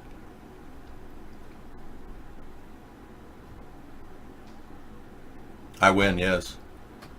I would never bow down to rich people. That's my point, Sniper. Yeah, many of you don't understand what it takes to go up against these bastards. I don't know how many of you would turn down $300 million to stop, cease and desist what you're doing. I doubt many of you would avoid it. Most people are pretty much addicted to money. It takes a special kind of person to not be addicted to money. Killing U.S. softly with illegal campaign funds to Obama. Killing us softly with illegal campaign funds to Obama. Fuji's founder charged in one MDB scandal. Wow, okay. Killing us softly with illegal campaign funds to Obama. A founding member of the Fugees is accused of conspiring to funnel illegal campaign contributions to Barack Obama in 2012 and lying about it. A spin-off of the one IMDb corruption scandal, man. That's what I'm talking about. But you know, what with Russia and all the contaminated funds and super money that went over to Lindsey Graham and Mitch McConnell to get reelected? They got nothing but Russian money. Why are we picking on this poor black guy? Or he's not so poor, he's got a lot of money. But the point I'm saying is, come on, one scandal does not prevent another scandal. They're both happening simultaneously. You're addicted to being addicted. You have an addictive personality. And this guy says he wouldn't turn down $30, let alone $300 million. A lot of people are buyable. And you know, I understand you guys who don't have a lot of money, like me, are not content with that. You want to have more because you see other people with more stuff. And you say, well, I want a jet ski. I want a yacht. You know, everybody wants a yacht. Who doesn't want a yacht? I mean, what's the richest yacht in the world? How about a look at the top 10? Why don't you? There's some major yachts out there. I mean, they're beautiful. Look at these yachts. I could easily buy a yacht for half of $300 million. I'll bet the most expensive yachts no more than $100 million. Hold that thought. Take a look at this yacht. It's a stealth yacht. Ooh, that's kind of cool. Ooh, yachts. More yacht. Ooh, even nicer. I like that yacht the Scientologists have. That's quite a bit. You heard about the measles epidemic that blew out in the Scientology? I wouldn't want to be there at the Scientology yacht forcing people to get measles shots. I can only imagine how that would have been. If you go against the directive of the Scientology owner, he probably would not be too happy with you. You may not get cleared. Yeah, well, your yacht. The thing is, you don't need a lot to have something that can go in the water. Like, I go to Craigslist when I think about yachts, you know? I'm going to go to Craigslist right now and show you what your freedom can buy you. Freedom to search whatever you want on the internet. It's kind of a cool idea. Now, my area is ripe with incredible boats that I wouldn't even need a lot of money to buy a nice boat. Case in point, boat. Beep, boat. I'm looking at a boat right now. I'm setting the parameters for a minimum of $10,000. Maximum of, say, $100,000. Let's take a look. Whoa. $10,000 boats. Nice. Oh, yeah. Ooh, nice. Ooh, nice. No, but I'm still not seeing a yacht for $10,000. Still looking. Skidoo. That's an overpriced Skidoo. That's for Bayliner Classic. Wow. Oh, come on. I could do better than this. I'm not happy with this at all. Yeah, the thing is, I should have set my parameters at 5,000. Yeah, and done a different search, because the more you spend, the less you get. And that's a common thread that runs through life in general. Yeah. You may think you're getting more with that beautiful yacht, but let me see what I can get for $5,000. Yeah. Let's see what I got. Yeah. Checking. One moment, please.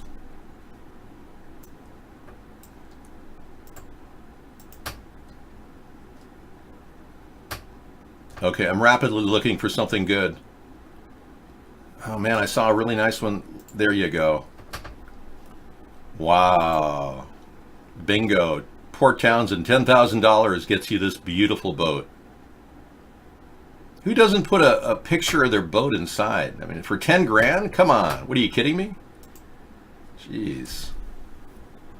Yeah, I guess I was wrong about the boats. I guess you have to spend millions to get a nice yacht. Forget the boats. Forget the whole idea. I'm giving up on that.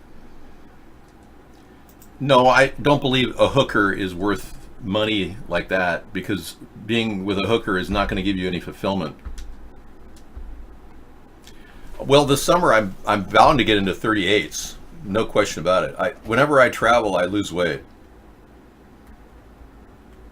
Yeah, that was a disaster. I mean, when you look at boats, I can't believe, you know, my problem was I set the parameters. I should set them at 0, because the less you spend, the more you get. Yeah, that was my big problem. Oh, believe me, I'm set for a road trip. I'll peel off 10 pounds a week on a road trip. It's stressful traveling. It really is. Don't think for a second it's not.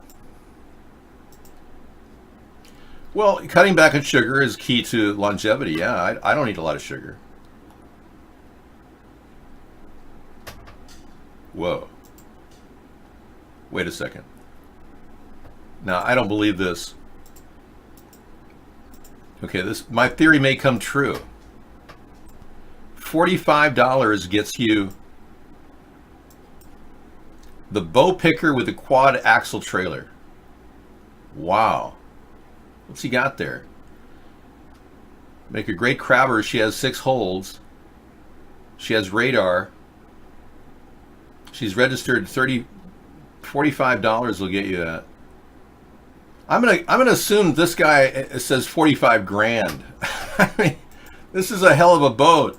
My gosh, it's indestructible.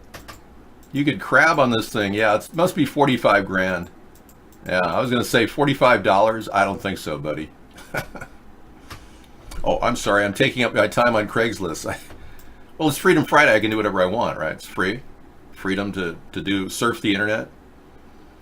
$200 gets you a canoe. Wow. A little outboard for $200, $250. Look at that. A $300 inflatable carbide 12-foot inflatable. That is not bad for that particular boat. Look at that. That's pretty decent. Wow, that's $500 at Costco, $560 if you want to get it something similar. And it has a little place to store stuff. For $300, see what I mean about the boats? There's somebody's house. They're selling in the wrong section. All right, well, I haven't seen anything that really turns me on. Not in a sexual way, of course, but I'm not into boats. I don't have a boat fetish. Look at that. Well, obviously, I spend my time looking at boats, so I learned how to sail on a boat like that. That was the boat, this exact same size boat I learned how to sail. Out there near Hyannisport. I was over at my family's residence in Hyannisport when I learned how to sail with Bobby and Ted. It was fun. Okay, moving on.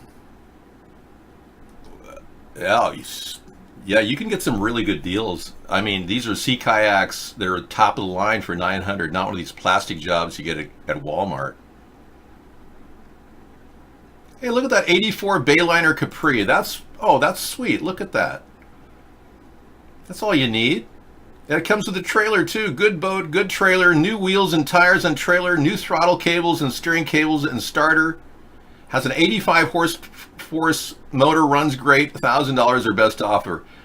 Okay, that's got to be the ultimate. Yeah, there you go. That's the boat deal of the century. That little Bayliner, beauty. Okay, so I stand correct when I say less is more. Check it out. Okay, I don't eat silk underwear. No, that's too binding. I'm working on invisible underwear. It's a new concept. Well, I just think people feel like they're, somehow enclosed in, something that they don't need to. They say if you wear underwear and you're a man, you have lower testosterone. Yeah, it apparently keeps your junk a little too warm. That lowers your testosterone. Hey, I'm glad we can talk about whatever we want here on the show. If you have a question about politics, I'd love to talk about it, because right now we're still waiting on Donald Trump to present his tax returns, the 448-page unredacted report, and information regarding Deutsche Bank as well as Capital One. So until that happens, we're still in limbo with China because he screwed that deal up. And he pretty much has sent the stock market in a downward cycle over the week. So that's where we're at right now in terms of the news. Thank you. I just kind of wrap it up real quick. White House asked McGahn to say Trump didn't obstruct justice, but McGahn declined, according to a source. Now, this is a significant case of obstruction. Dan McGahn has agreed to testify again, but Trump said he doesn't want him testifying. His aide, who did openly admit to Mueller in the investigation that Donald Trump had asked him to say Trump didn't obstruct justice while Trump was obstructing justice, along with working with the Russians and any other number of things this guy's been up to. So McGahn will not testify until Trump lets him, and Trump doesn't seem to want to let him. So, and I believe Trump offered immunity to anybody who does testify. He will, even Michael Cohen. He did say originally that he would cut him a plea agreement if he didn't testify against Trump. And Michael Cohen spilled the beans on Trump because he, all the felony charges he and Manafort encountered. Now Michael Cohen's in jail serving a 3-year sentence, but it is interesting to note that Donald Trump did try to offer a plea agreement so he'd shut up, which is another case of obstruction. This is business as usual for Donald. He can't help but obstruct everywhere he turns. You're forced to wear underwear? Yes. You're supposed to wear, yes. That's why you don't have a family, and that's why you have this olfactory problem where you smell women. Yeah, we knew people like you back in my hometown. My dad used to talk about his hometown, where there was this guy who used to sniff bicycle seats. Yeah, he was the bicycle sniffer in town. Everyone laughed at him. It was like the unbelievable thing. You'd like go up to the bicycle seats and they'd chide and say, "See, this guy's going to like smell their bicycle seat." That's what he did. Yeah. So I think you have a smelling problem or something. I'm not saying you're smelling bicycle seats. I'm just saying that's what that'll get you there. When you're overly concerned about things and making money and power, and you can't handle a garbage disposal because you've never seen one, your name would be Ocasio, Alexandra Ocasio-Cortez. And why does she have that name?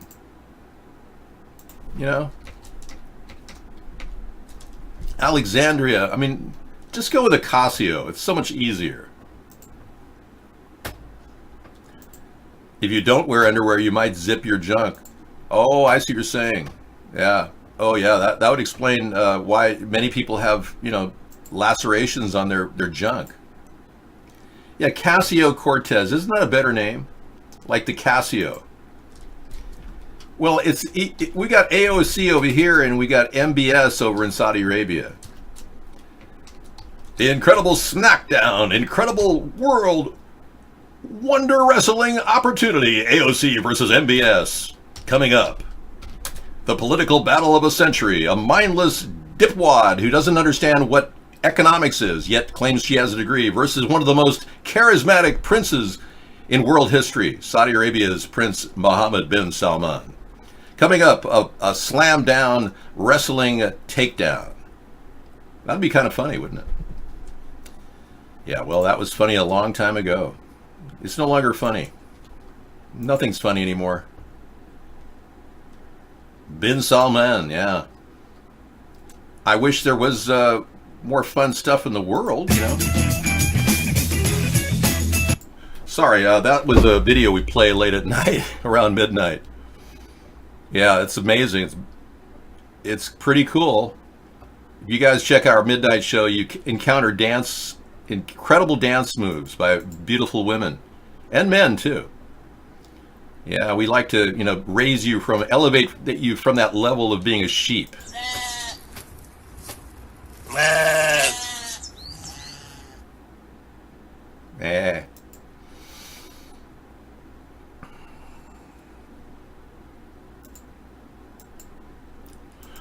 Okay, we usually play this video at this hour, but so far I've had no requests for it, so I will not play the Michelle Obama penis video.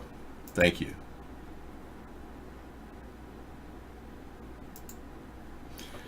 All right, any other questions? Now we can emerge from the simplicity of humanity and go to the artificial intelligence replacement during the show.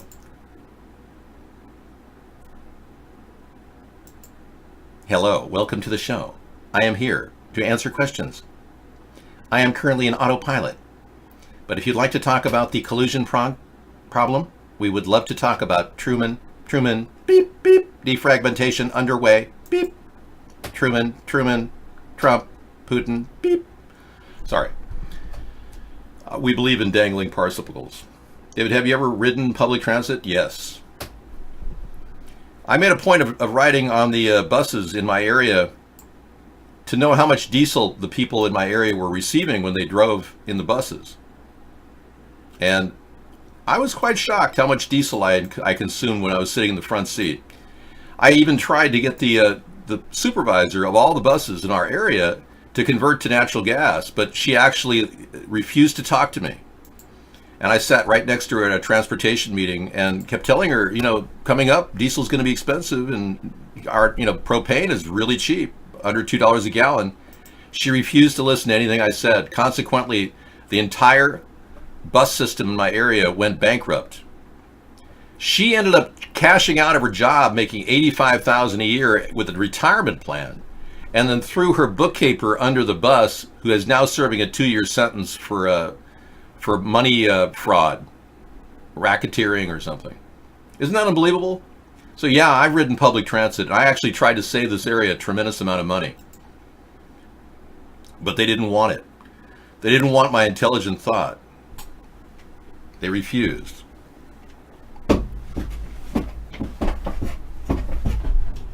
Let me position my head into the clutch position.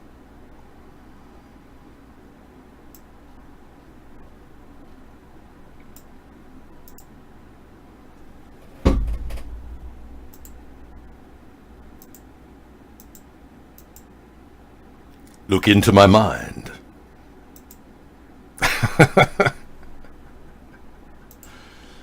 Oh man, that was fun. So people are wondering if I am in fact Alex Jones. I want everyone to know that I am not Alex Jones, the real Alex Jones, and neither is this guy. What do I do, Lord? Destroy the child. Corrupt them all. This is their plan, people. These are demons. Yeah, eggs in moderation. Yes, Anita. I hope you're feeling a bit sick, headache, side effect of the drugs. Good. I hope you got the drugs in time. Anita had a possible contamination issue with her stoma bag, possibly led to E. coli, and she's on meds right now. And we really hope you get better, for real. And you know something, I was thinking earlier, how nice it is to have you come into the show in the wee hours of the morning in the UK. Because at times, it is E. coli? Okay. At times, we need chatters. And frankly, Anita, you filled the gap late night. You really do. Okay, Hot Rails is now trying to get proof that it's okay to have eggs, even though I just sent him a link saying eggs in excess is heart related now. I'm not going against the egg industry here. The prevailing view is that eggs are good for you. Yes. 30 reasons to eat eggs. To be all fair, we have to at least show you the alternate view. Eggs are good for you. Do they cause heart disease? Depending on who you ask. Yeah. Don't they raise your cholesterol? Well, they've shown not only eggs do not raise, they lower it. According to a recent study, those consuming 3 eggs per day over 12 weeks were found to have a lower LDL cholesterol and raised HDL. Another study shows that those who consumed 4 more eggs per week had lower cholesterol than those who ate. So the stories go back and forth on eggs. They're full of vitamins and minerals, lower high blood pressure. Interesting, the peptides present in eggs were shown to help reduce high blood pressure. Great source of protein, omega-3s, 9 essential amino acids, can lower cholesterol, boost brain power, nerve health, contain lutein and zeaxanthin, contains tryptophan and tyrosine, reduce risk of macular degeneration, good source of B12, eggs contain calcium, eggs do not cause heart disease, reduce birth defects, blah, blah, blah. And then we go back to this study. Eating 3 or more eggs a week increases risk of heart disease and early death. Okay, this is the most recent study out of Chicago. All right, I know you're trying to make a credible decision here, so I'm going to repost these eggs because these are egglicious. Yeah, egglicious. I need to get out of the egg department now. Reducing risks of tumors, how can you not want that? Okay. Bye now. All right, your competitive egg stories. There you go.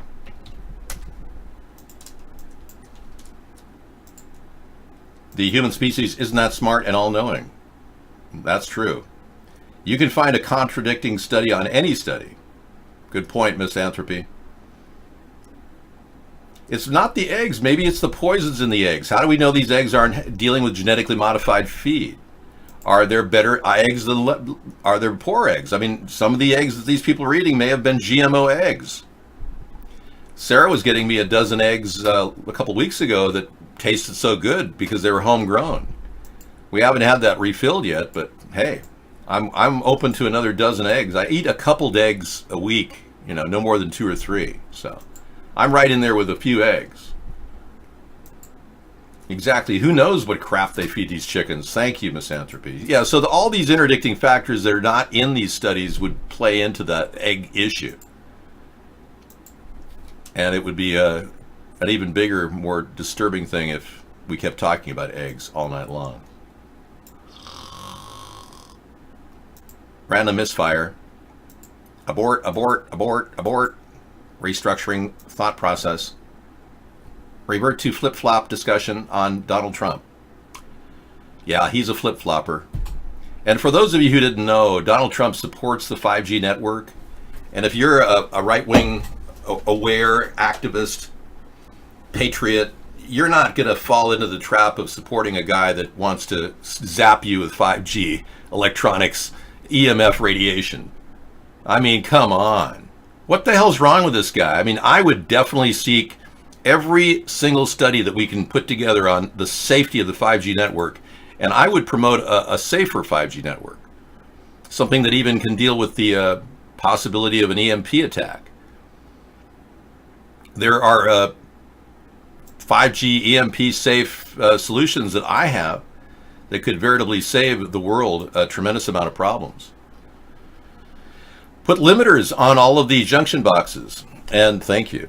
And also minimize the potential for field radiation by putting Faraday cages over the direct contact people have with the cables themselves. Yeah, if we could insulate the cables, that'd be a lot better, and making sure they have limiters on the amount of energy that you put through them, because if we get this level of radiation to our brain, it can create a really big tumor right in the middle of our head. How do you like them apples, huh? Big tumor in the middle of your head? Not liking that, are you? No. No, Dave, I don't want to have scrambled brains and have brain tumor. No, Dave. Thanks. Don't do that to me, man. I won't. I want to make it safe for everybody. So that's something I'm committed to. And this is my idea, not Donald Trump's. Thank you.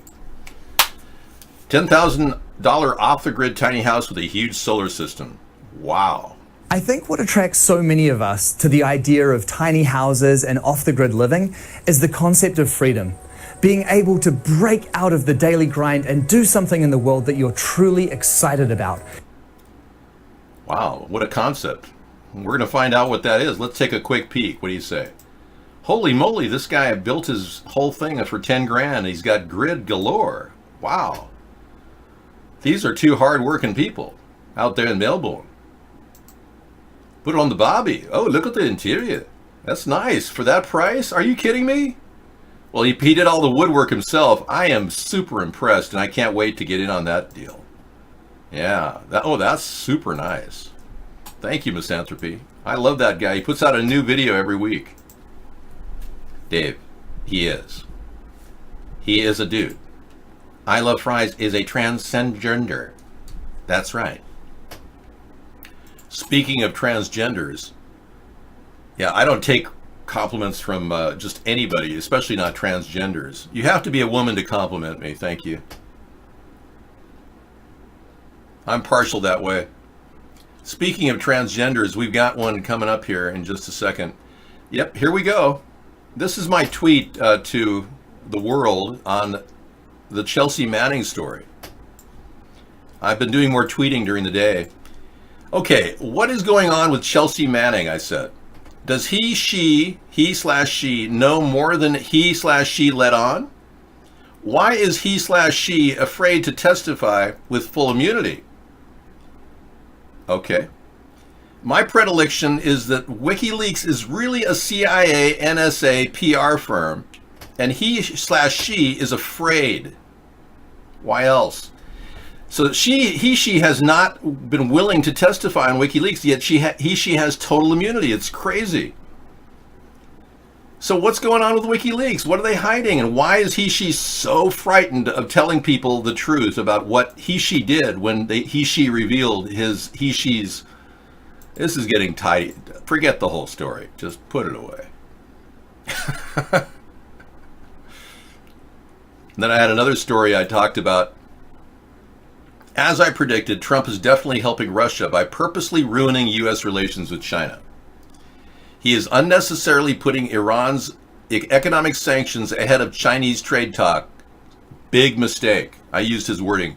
Big mistake. Big mistake. Ooh. I even spelled it correct. No misspellings on Kentucky. But those are the stories. And then I did this story too. Just after Trump got a $30 million donation from the NRA / with Russian donors, end parentheses, Melania's party planner friend received a rounded check for $26 million from Trump's inaugural committee. Explain that. Here she is. Yeah, Stephanie. Very happy, $26 million for, what did she do? I don't know. Now, this is the story that Donald Trump has been copying. The president is very much being tested on the... You know, I was the one that brought up the fact that John Kerry violated the Logan Act, if you recall, almost 2 years ago. And now Trump is using the same story about the Logan Act, saying that John Kerry violated the Logan Act. Here's a brief clip from the CNN view on the subject. The world stage, not just when it comes to China, but also when it comes to Iran. And he talked about that. In fact, he actually talked about the former Secretary of State, John Kerry, who he says he believes is breaking the law. Let's listen. What did Iran do to prompt you to send an aircraft carrier to the region? Well, they were threatening, and we have information. We have information that you don't want to know about. I don't know why they're blocking the president's face out. His face was changed to protect the innocent. They were very threatening, and we just want to have, we have to have great security for this country and for a lot of other places. Risk of military confrontation, sir? I guess you could say that always, right? Isn't it? I mean, you know, always. I don't want to say no, but... He doesn't want to say no to a military confrontation with Iran. He's looking for any way he can change the subject from Russian involvement to... Iranian oil, corruption, you name it, whatever.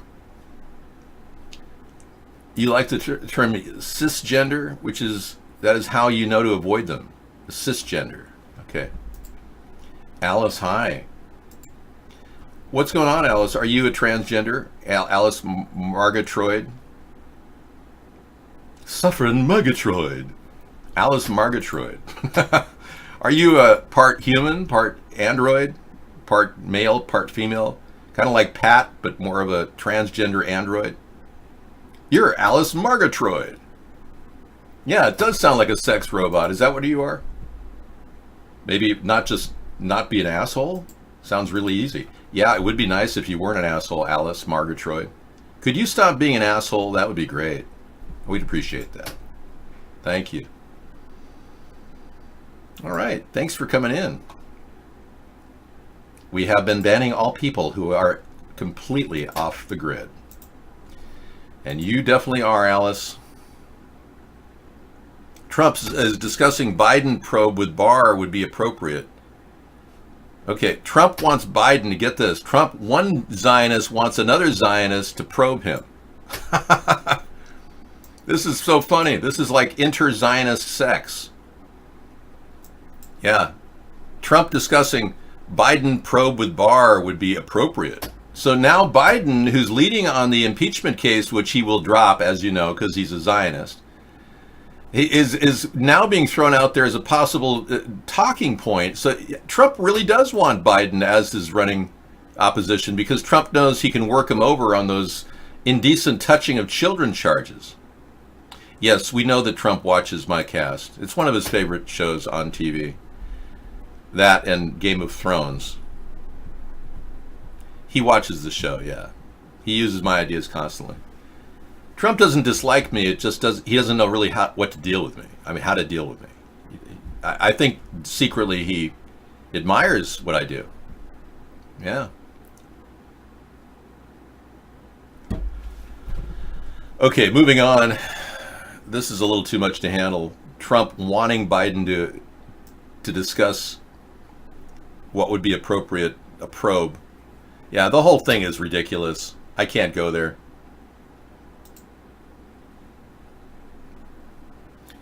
And Trump may be unresolving the, well, can't get, yeah. He may be underestimating Iran's resolve in resisting nuclear sanctions. Yeah. Iran does not want to have their nuclear program shut down. They want to keep their program. That's pretty obvious. Iran news: as U.S. B-52 bombers reach the region, Iranian Revolutionary Guard commander says today U.S. will not dare attack. Now they're very, very strong on their position, and their defensive stance is very strong. In no way are we planning on attack, but there is talk of possibly sending ground troops to a certain location in Iran and beginning the process of taking over Iran. I know that sounds completely ridiculous considering Iran has unbelievable defensive weapons. They have 9 missile factories and they're working on nuclear weapons. They have one already that Barack Obama authorized in the treaty that he foolishly signed. So I'm glad that Trump didn't sign the treaty, but that was my idea, not sign the treaty. But I don't want to impose economic sanctions on Iran except to stop them from counterfeiting money and things like that. So it's a very simple approach, unlike Trump, who's taken a very complicated approach and now got into hot water with China over the Iranian economic sanctions imposed upon Huawei. Okay, next question. Anytime we have a stall in the conversation, we'll refer to Ocasio-Cortez. She'll remind you of what's really going on in our world right now. Yeah. Lack of thought, lack of thinking. U.S. hikes tariffs on China to 25% as the trade deficit narrows. Negotiations continue. It went from 15 up to 25% now on the $300 billion worth of trade. That means when you go to buy something crappy at Walmart, it'll be 1/3 higher, because by the time they add 25%, they also take it up to 1/3 in markup, just to cover the expense of marking everything. Yeah. Thanks, Donald, for charging us extra on our Chinese imports. Here I was hoping to buy a coffee maker for $12.99, and now I'll have to pay $24.99. Oh well. No, I just think that everyone knows that products that are made in China have a shelf life of 6 months. I've seen it happen time and time again. I bought a microwave that was produced in China. It only lasted me 6 months. I'm just telling you that's what the experts say. The problem is quality of product. We used to be an old idea that the best product at the lowest price gets to the market. Outsourcing eliminated that statement completely. The worst product at the lowest price gets to the market. Yes, my beta fish came from Walmart. No, actually it didn't. It came from a local, a really good pet store that's actually still doing well despite the local pet store that came in that was a corporate pet store, which I won't name names. Yeah, we have a local pet store that really caters to our local pet owners, and for some reason he still stays in business. He does a pretty good job. You can buy betas anywhere. If I ever raise another beta, I'm going to keep that water dirty. My mistake was I filtered all the things that the beta needs to live in a mucky water. Betas live in a gross kind of a pond with green algae everywhere.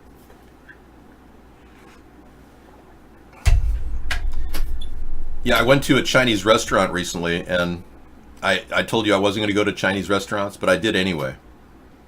I needed a quick buffet in the area, and I noticed that the water in the Chinese restaurant it had a lot of fish.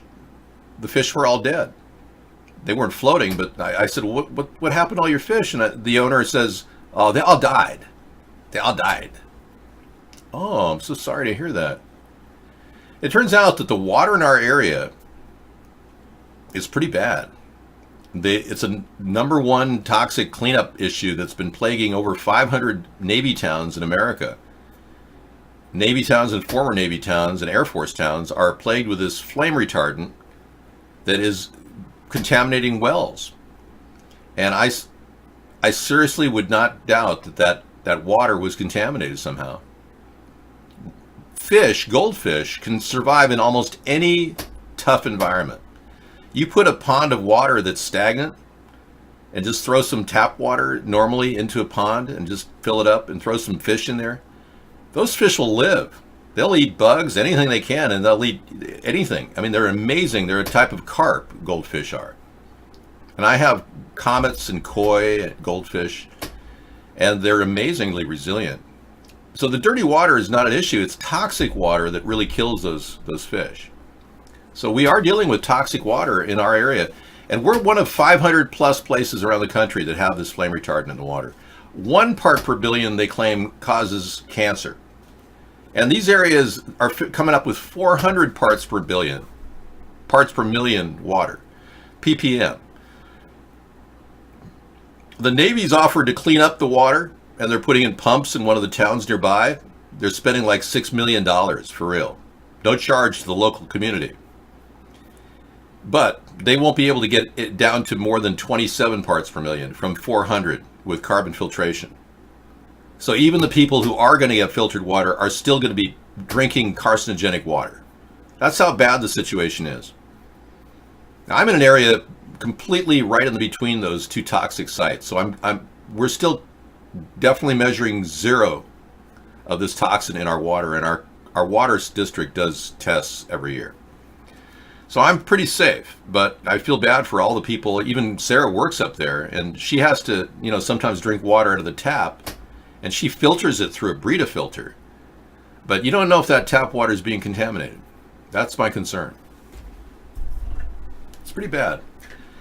Not to mention the mismanagement of our septic system, which is now $142 million project, which won't even pay for itself in 30 years.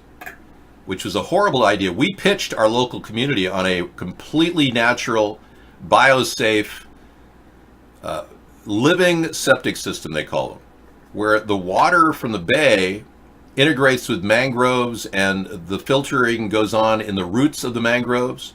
And since you don't eat mangroves, you can pretty much grow anything in the effluent coming out of a local city. And it's going to be some toxins, but they get broken up in the root system. And the root systems of a living septic system, like one down in Arcata, California, actually get rid of all the toxins. Yet our city, in their infinite stupidity, our local city decides to spend $142 million on a system that creates bricks of toxic waste. So they had to buy a brick house 10 miles away to put the bricks of toxic waste. I wouldn't want to be driving that truck, hauling the bricks to the brick house once a month or once a week, whatever they do. But they're literally dehydrating the feces and the urine and the toxic waste in our area. And I have a feeling that water is being recycled back into the water system. That's my concern. Now, before they had a system in place that did that took septic toilet water and put it right back in the water system. And so I wouldn't doubt that that's what they're doing now. But that's seriously messed up. Thanks for listening to my local personal issues. That and the jets that fly over my head causing irreparable damage to my body has caused me to create, a different subject to talk about.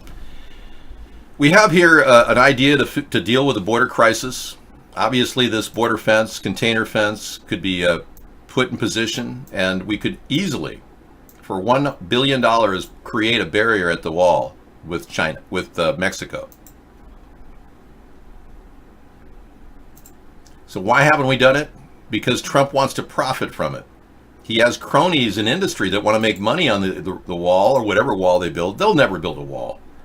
Trump merely used that idea and the birther idea to get noticed, and he pushed my ideas right in front of everybody, and then he didn't implement them properly.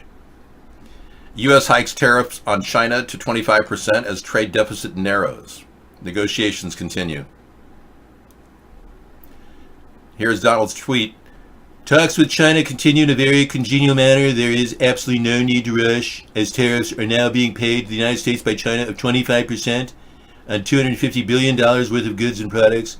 These massive payments go directly to the Treasury of the United States government. Well, he must be nice being so proud of himself that he could just gouge China. We'll see how that affects the price of goods as we approach the future. My gosh, you got a 400 gigabyte micro SD card for your Nintendo Switch for only $60? Wow, that's amazing. 400 gigabyte micro SD card. That's just amazing. They can fit all that memory into something so small.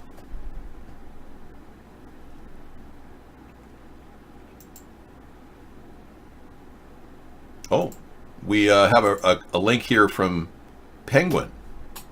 Hello, welcome. Yes, apparently the Denver airport is going through some renovations. And these are some of the Pardon Our Dust posters they've hung. Let's take a look. Yes, Denver's got some secrets. And it has an alien standing there. Since the airport's opening in 1995, there have been endless rumors and theories. People say our underground tunnels lead to secret meeting facilities for the world's elite. Our blue horse is thought of to be used to be cursed. It was. It killed the owner who created it. Thought of to be cursed. Some believe we are connected to the New World Order, the Freemasons, and are home to lizard people. And then they direct people to denverfiles.com. So, yeah. Let's go to denverfiles.com.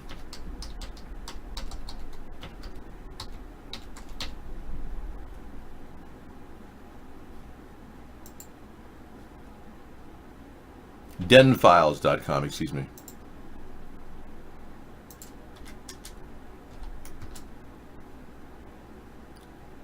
Pikes Peak reconstruction work.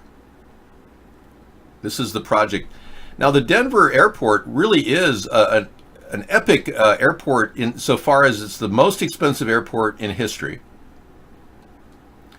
And it has the cheapest construction value of any airport in history as well. It's virtually made out of canvas tents that have been sprayed with fiberglass. So, you know they hit a lot of money down underground, and here they are, navigating Denver during construction. And there's no reference to aliens whatsoever. They just use that as a tongue-in-cheek way of showing a bunch of goofy guys holding something in their hand. They act like the assembly of affirmative action recruits that they put out there to have equal opportunity for employees. Notice there's no transgenders in this mix. Yeah, I think they should be asked to, well, maybe no. Their quota of transgenders has not been met. So they don't talk about anything alien. They're laughing at the people that actually think that there's something going on there. You see how they play? Trump may redefine poverty, cutting Americans from welfare rolls. Well, that's one way to piss people off. Now, I have a plan to segue people onto a $500 to $1,010 a month from the government. Now, we talked about $1,010 per month for American citizens if Yang wins the Democratic nomination. If he doesn't win the Democratic nomination, we're at $500 per month basic income. But I will beat his offer of $1,000 by $10 if he wins the Democratic nomination. The Trump administration may alter the way it determines the national poverty threshold, putting Americans living on the margins at risk of losing access to welfare programs. Wow. This is not my idea, I assure you. I want to get people money, not screw them over.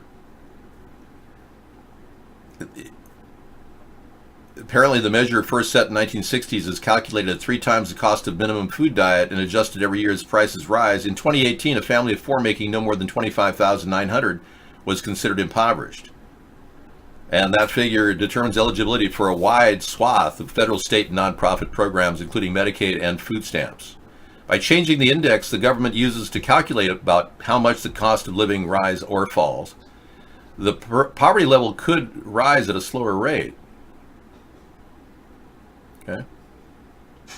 So what would be a minimum? I wonder. They didn't put a number on it. Yeah. What if he drops it to like 10,000 a year? You will. If you make less than 10,000, you'll qualify. Right now, people that make 25,000 qualify. So. Oh, there's video. Meaningless statement. All right, Sarah, look, tell us exactly what happened today. You know, talk started to break down. China talks may get worse before they get better. Asia Society's Stonefish says. Okay, I believe that's correct. Not to worry, though. Discussions with China have broken down in the past. Remember, we didn't even talk to China until Richard Nixon decided to broach that divide and meet us. Meet Mao Zedong. The dirt on Andrew Yang is he supports the social credit system, which is absurd. It's a New World Order concept. He's a total socialist. And his ideas are pro-New World Order. The concept of $1,000 per month is untenable. The net cost for our society without any restrictions, like we have a plan to give money to people who don't get Social Security or disability, whereas his plan goes to everybody, including illegal aliens. It would, if we paid $1,000 a month to everybody in America, our country would be $4 trillion poorer every year. We're already at $1 trillion over debt. We'd be $5 trillion over debt with that plan. My plan comes in under $1 trillion at $700 billion, and we can phase out welfare with our $500 a month plan. But like I said, if Andrew Yang wins the Democratic nomination, I will match his offer of $1,000 and go to $1,010 per month, and it'll come out of the military budget. Thank you. Thank you. I spoke with my mom. Okay, good. Can you want to do this right now, or should we? I'm good. Okay, I'm gonna go take a little dinner break. Thank you so much for dinner. I love that. Oh, good. I'm glad. Yeah, we needed a good dinner. That's for sure. I like this shrimp. Yeah, they are tasty. I love sweet potato. Yeah, sweet potatoes I'm is. not a potato fan. I know. Which it makes sense that when I heard sweet potato is not really a potato, I was like, no wonder I like sweet potato. Yeah. Yeah, it's really it's a root family, right? It's like a grass. Yeah. Okay, I just got everything in order here. I just want to let you have the show. Thank you. All right, thank you. Okay. You found keeping a to-do list and constantly adding to it is best for my productivity. Me too. Actually, I agree. Oh, wait, did I tell you? Wait, I think I did tell you guys all this already. Sorry if I'm repeating myself. This morning, I woke up and I wrote a list of all the things I have done. You definitely need to have an accomplished list too, because that was one thing I've learned in from this morning's exercise and from that book, How We Learn, is that once something is complete, we don't have it in our brains anymore. We only have like the things that are on our to-do list. So anyway, this morning I wrote a list of all the things I have done, at least above and beyond teaching while I'd been a teacher, a full-time teacher, and that was such a good exercise for me. I was just like, wow, I've done a lot. I have really done a lot. I could even add to it, but who knew I was so productive? I know it's not necessarily about having high self-esteem. It's just keeping a list of accomplishments. That's true. True, misanthropy. I know. No, I'm just kidding. No, not really. I know you are. That's okay. You can be a little conceited.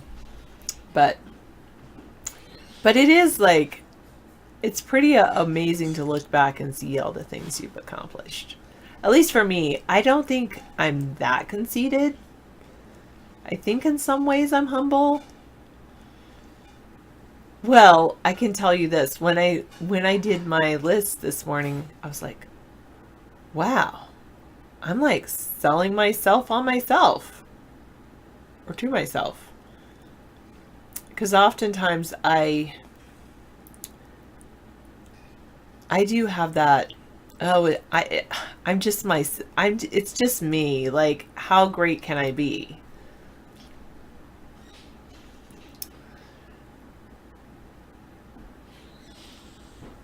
And then I realized I'm pretty darn great.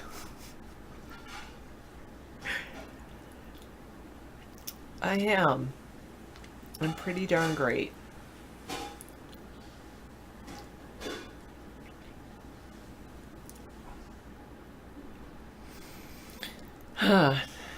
Yeah. So,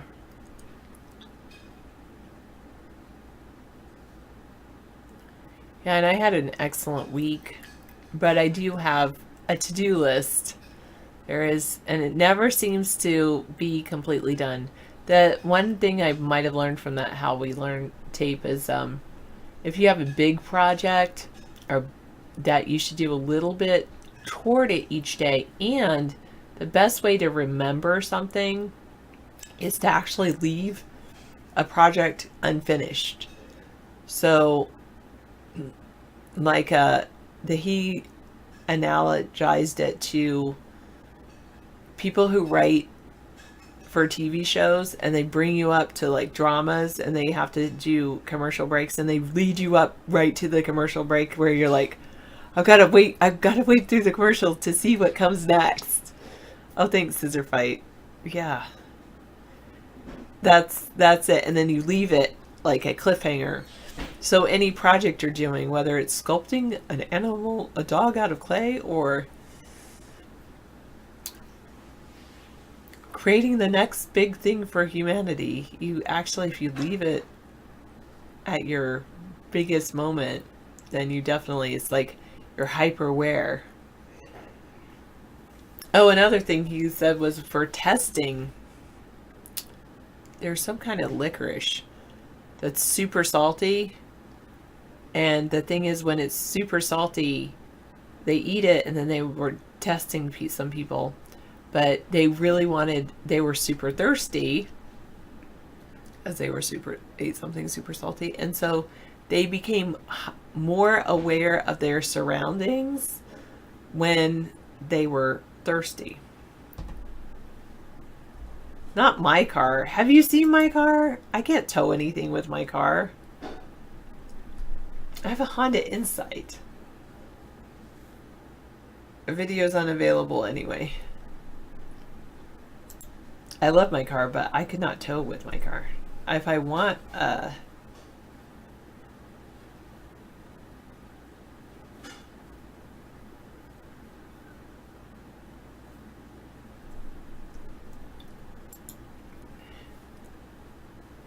yeah, video's unavailable. If I want something to tow, I'd get a tow vehicle, something to tow, a vehicle that would tow. Yeah, you like that guy, right? I guess that would be good to listen to as like white noise. Sam Vaknin.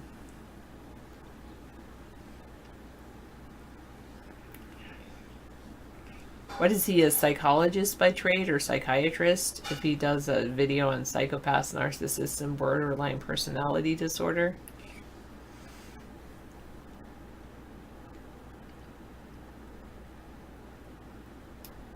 You like him as a public speaker because he's straight to the point. You might like this audiobook I'm listening to. It kind of reminded me of that. I don't know if I like that.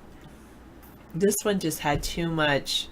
There's almost an overwhelming amount of data, like this study blah blah blah blah blah blah blah blah blah blah blah, and this study blah blah blah blah blah blah blah blah blah blah blah. That's pretty much how most of the book sounded to me. We don't know what he is exactly, but he specializes in narcissism. Do you find him to be a narcissist? Or do you find that you think of yourself as a narcissist because you've been listening to him so much, so you're hyper aware of the traits of narcissism? Anyway. Oh, did you watch that Brene Brown Netflix show? That's good. The one about courage. The Call to Courage is the name of her Netflix speech. Oh, I'll type it in. The Call to Courage by Brene Brown on Netflix. That I found that to be really good. She does a narrative, a storytelling of she studies courage, vulnerability, shame, and something else. Yeah, that's it. And she's just speaking to a crowd.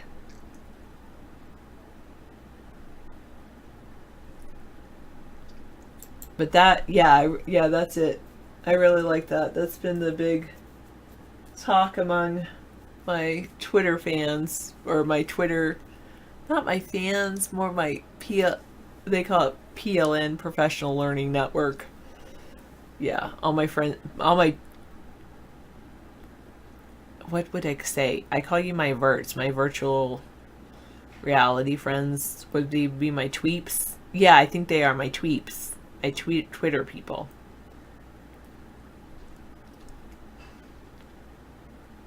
I have a certain group that I run with on Twitter, or tweet with on Twitter.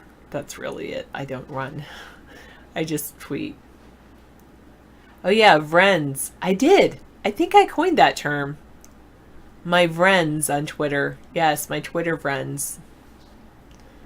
Virtual friends. That's virtual friends for all you people. I should tweet that so then I could be like, coined it. Hashtag Vrens.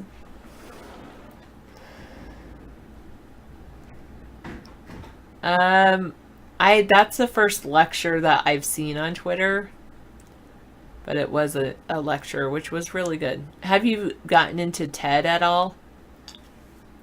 Oh, nice. Is it possible to be a software engineer without a degree?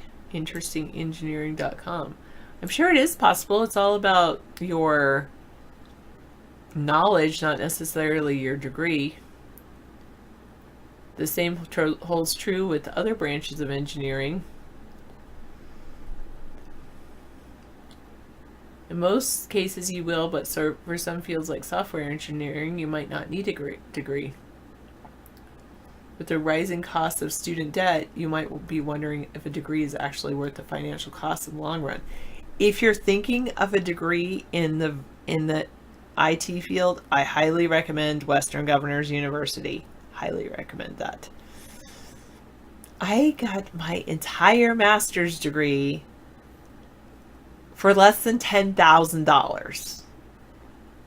I know some people that pay for one semester of a master's degree for $10,000 and spend like $50,000 getting their master's. So I feel like I got a really great deal.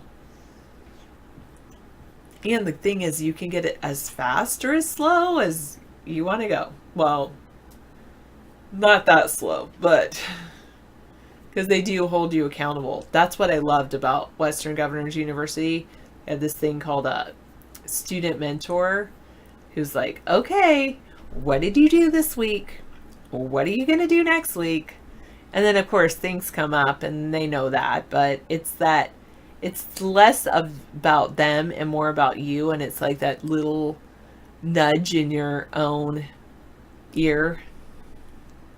I don't think it does matter where you get your degree from. I'm just saying that's an affordable way to get one. And I also like the idea. I really like the idea of this Udacity offering these things called nano degrees, because Udacity they partner with corporations so that you have an actual job when you get a nano degree. And Western Governors University has partnered with Udacity, so at least one of their degrees, data analyst, gets you a Udacity degree. And if you're going into IT, you do have to go and take all the normal IT certification tests. But it's like you get this certification, this certification, this certification, if you're working your way through those degrees. I think that's the other thing. I am thinking about going back to get a degree. Another degree. But then I'm thinking maybe I shouldn't. Anyway. Where's the place? Really? Okay. Yeah, I'll show you because I love it. So it's really easy to remember once you learn it. wgu.edu. I'll show you. And we'll look at their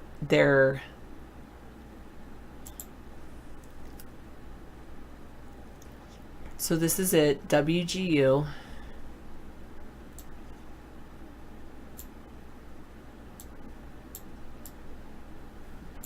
All right, let's look at their so they have only 4 things that they do that. And I got $10,000 and it only took me 15 months. But their degrees, they can take 2 years or 3 years. However, the way it works is you pay for 6 months. They say you have to take at a time. They say you have to complete so many credits in that 6-month time to have on-time progress toward graduation in the correct amount of time. And if you are super slow and you're like not taking it seriously, they can choose to put you on academic probation. However, in that 6 months, if you're super fast and you know that you already know the material and you're willing to like move on and just show that you know it, you can go straight to the final exams and just take the final exam. If you pass it, why are you in this class? Move on to the next one. So you can do what's called acceleration and move as quickly as you want through. You can't go as slow, you can't take 5 years to complete one course, but you can go super fast through the program. So they offer 4 things: business, teaching, IT, and health and nursing. You're not interested in any of those? What are you interested in? Psychology, maybe, since you're listening to Sam back then. I have often said that I would love for them to offer a course or a degree in school psychology because that is a growing need. We need mental health workers in the education sector. There's just so many kids that need help with mental health. Part of it is I hear some people talking about younger students having issues relating to people, and I think that their parents are so tuned into their device that the kids don't have the same social cues as other people because they can't read faces and interpret them correctly. So they have, yeah, maybe you would be good at as a school counselor, Miss Anthropy. Have you considered that? I know there's an online one, but I don't know where it is. But yeah, I was thinking, this is my my 2 cents, or yes, my 2 cents, my philosophy, my projection. No, that's not the right word. My hypothesis, yes. My hypothesis is that the parents of the younger generation are like so tuned into their device that they've got their phone, right? And they're like, and then they're like, "Hi, baby, how are you?" And then they're like, and like their kid doesn't recognize the kid's like, "I feel happy," and then they see this face like, is that a happy face or is that a sad face? Or I don't understand that face. Because they can't yeah, anyway, they're inputting all the time. Babies learn so much so quickly. And then there's an issue where people are so tuned into their device and they're like, hi, baby. Hey, mommy, mommy, mommy. What do you want? Or, you know, they don't even talk to their children. I know that's not you because I know you're an awesome parent. And I know that you read to your child and have constant conversation with your child. That is the secret to having your child well adjusted. That's true, misanthropy. What would you like to do? Or what would you like to study? Or would you like to not? And you're learning on your own anyway.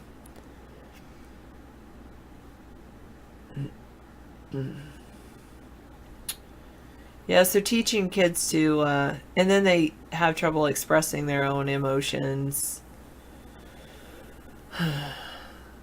Having children express themselves and in a calm and rational way, argue their point of view. I do think teaching social emotional learning and relationships is very important.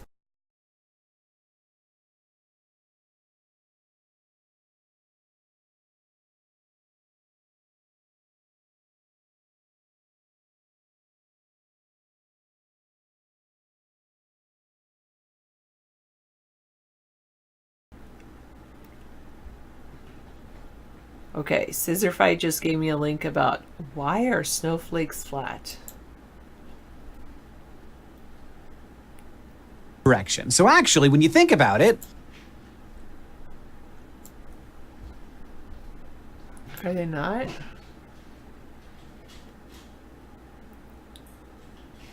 As ice crystals forming in 3D space. Why are snowflakes basically 2D? That's really good. SciShow. I'm going to subscribe. They already have 5.6 million subscribers.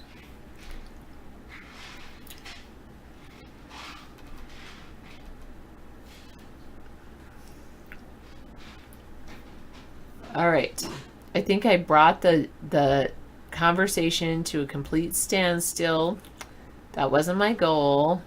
I think you guys like to interact more with David. He gets you riled up, and I don't say things that are controversial like David does. But that's pretty cool. I'd like to know more about this SciShow organization.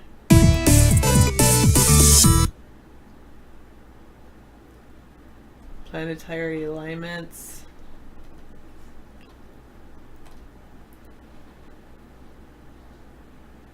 White holes, the impossible possibility.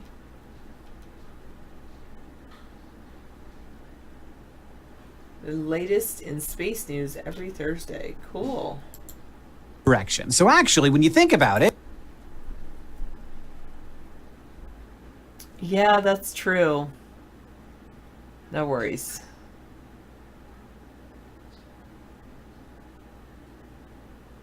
Thanks. I'm glad you're eating dinner.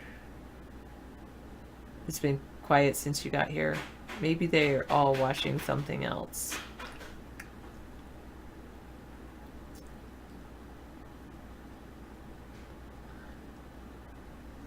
Yeah, I know.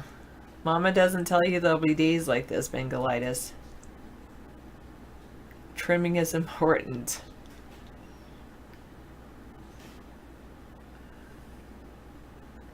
It's that time of year, springtime. I need to shave my legs.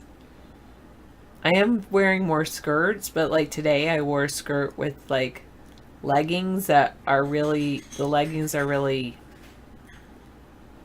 under,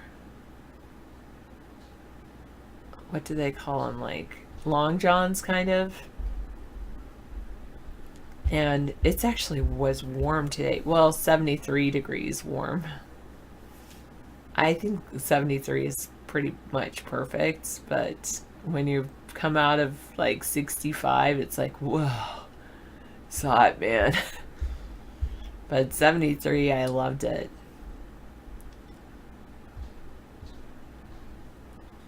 Yeah, I know. Grew her leg hairs out, I'm sure. I actually do a little bit during the winter. But then during the summer, I'm like, I better shave. I just feel a little bit awkward with that.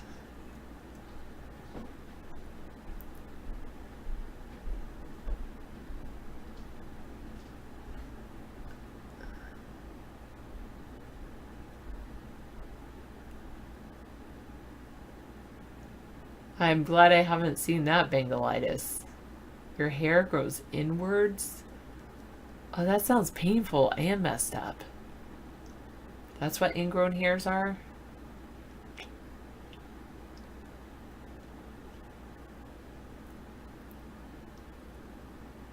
I wonder if that's what ingrown toenails are too.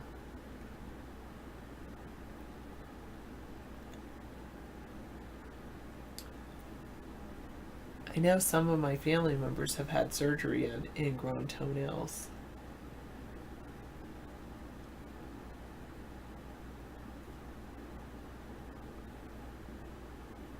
Oh, I like this. It's okay to be smart. My nature loves hexagons. Is Nick?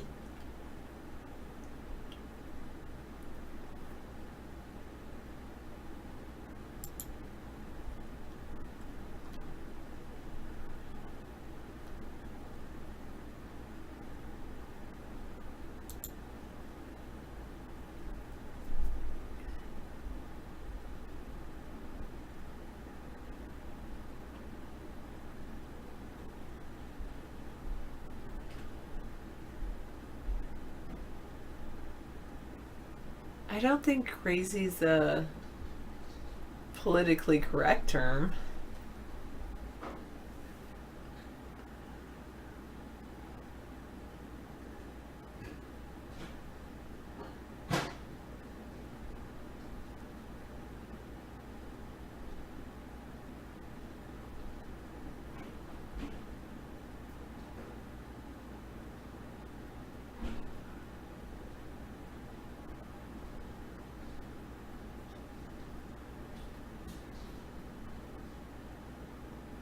I think he said being a school psychologist, not teaching, Motorhead.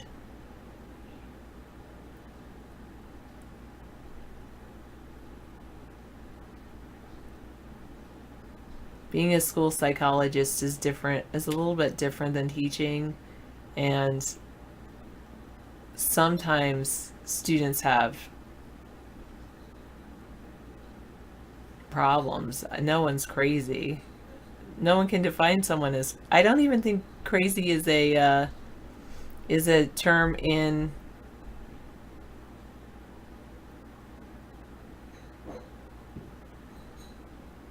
the manual anymore.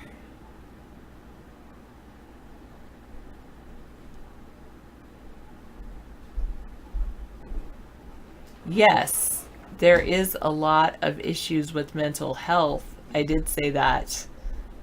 We need more people that can deal with issues of mental health. And there's a lot of trauma. There's a really great website, Motorhead, called traumasensitive.schools.com. I was just watching some videos on that, and that's very informative. I was very happy to be watching some of those videos because I had heard about trauma sensitive schools, but some people said trauma informed schools, but I wasn't sure where to go to get training on that. And that's very good.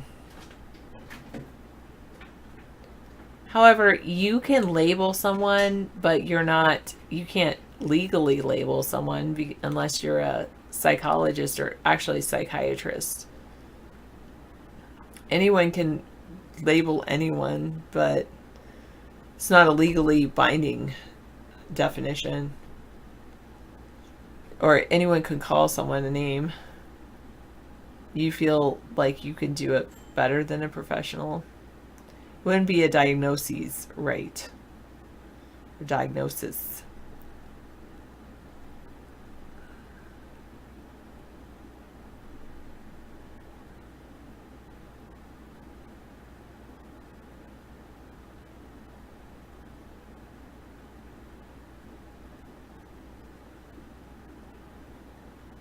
Well, according to, isn't it the Merck manual, or no? There's another manual. Manual on people with psychoses, and a manual about psychoses, and they say almost anyone could be defined in that book, which is really ridiculous. Like, they wanted to define that is just sad, Motorhead. And you know, the thing is that it can start from such a young age. And it really, that's one of the reasons I was saying that. Yes, DMS5, that's what I was saying.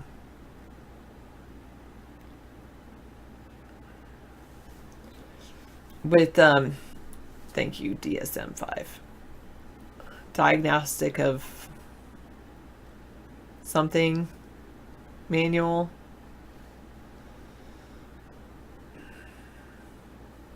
But it's all about not just address it. I mean, it's definitely, you have to address bullying if it's occurring, but it's also addressing teaching young people how to interact with people, and that's what I was really speaking to.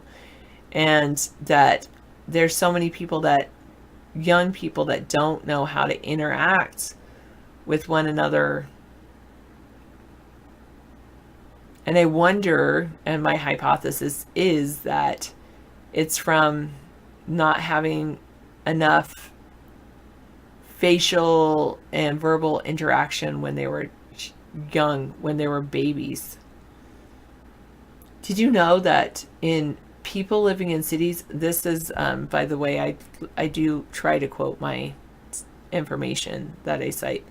Zaretta Hammond, in her book, Culturally Responsive Schools, or Culturally Responsive Teaching, she said that, she quoted some other article that said that 1 out of, I think it was 6, 1 out of 6 children growing up in major cities experience post-traumatic stress disorder, and that percentage was actually higher than the number of military members who suffered from post-traumatic stress disorder.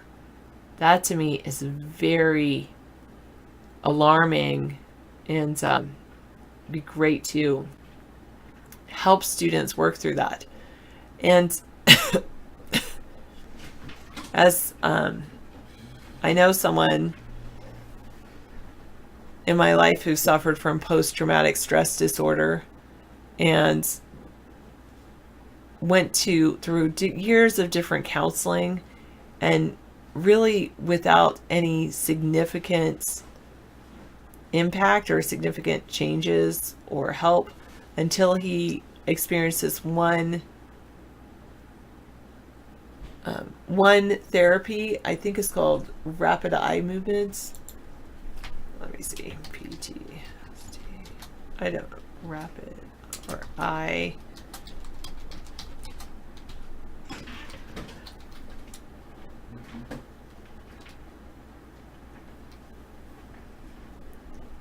EMDR, eye movement desensitization and reprocessing. And so some of that therapy is not just with it's not just with visual, but it's actually sounds, and they actually have the people talk while trying to recreate the original trauma in their brain in order to actually make connections that between their triggers, things that remind them of their trauma, and the idea that they're actually safe now, it's pretty, that's very interesting.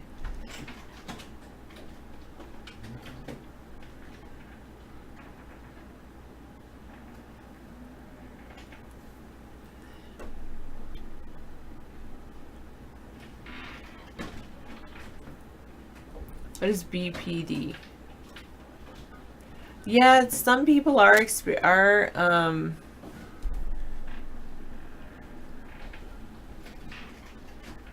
some people have done some research with MDMA and people with trauma and PTSD, things like that. I would definitely never recommend that for children. I think that they're, even if they've been through trauma, I don't think that is good for their brain. Their brain is going through enough changes already. I remember I watched this great video series in one of my courses when I was learning to be a teacher called The Secret Life of the Brain. And there's not just one, but there's at least 5 of them. One on the baby brain, one on the child's brain, the adolescent brain, the adult brain, and the aging brain. And each one's probably about at least an hour and a half, 2 hours long. And that was a very good informative videos series. In that video series, I learned that adolescents are at most risk of having a psychotic break, and especially if they've had they might be more prone to a psychotic break if the history of psychosis runs in their family.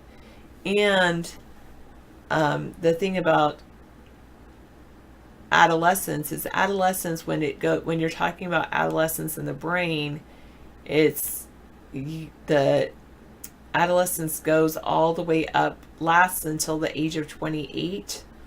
When you're talking about how the brain responds during that period, it responds about the same at 16 or something like that, and 28. And the thing that yes, I agree with you, Motorhead. Antidepressants they put teenagers on actually give them more suicidal tendencies, and they can make your life dependent on those types of medications. I really am a much bigger fan of talk therapy. Well, especially this EMDR. I'll give you this link to EMDR. If you can find a therapist that does this, and I don't think that requires medication, but I could be wrong. But usually EMDR is about stimulating your mind with music, but also doing different sounds in different ears, so different parts of your brain are stimulated, and it's pretty interesting. I've not actually been through a session with a therapist myself, but like I said, I knew someone who suffered greatly from post-traumatic stress disorder for years, and I saw them go through, they had been on antidepressants, didn't help. They had been to talk therapy, didn't help. They had done all different things and it didn't help at all.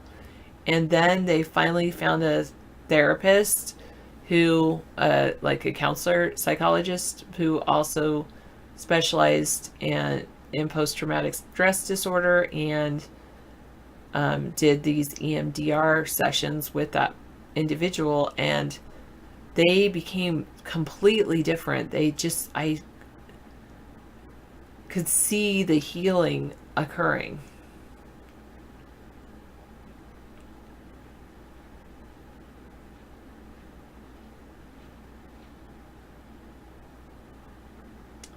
Thanks, chat room celebrity.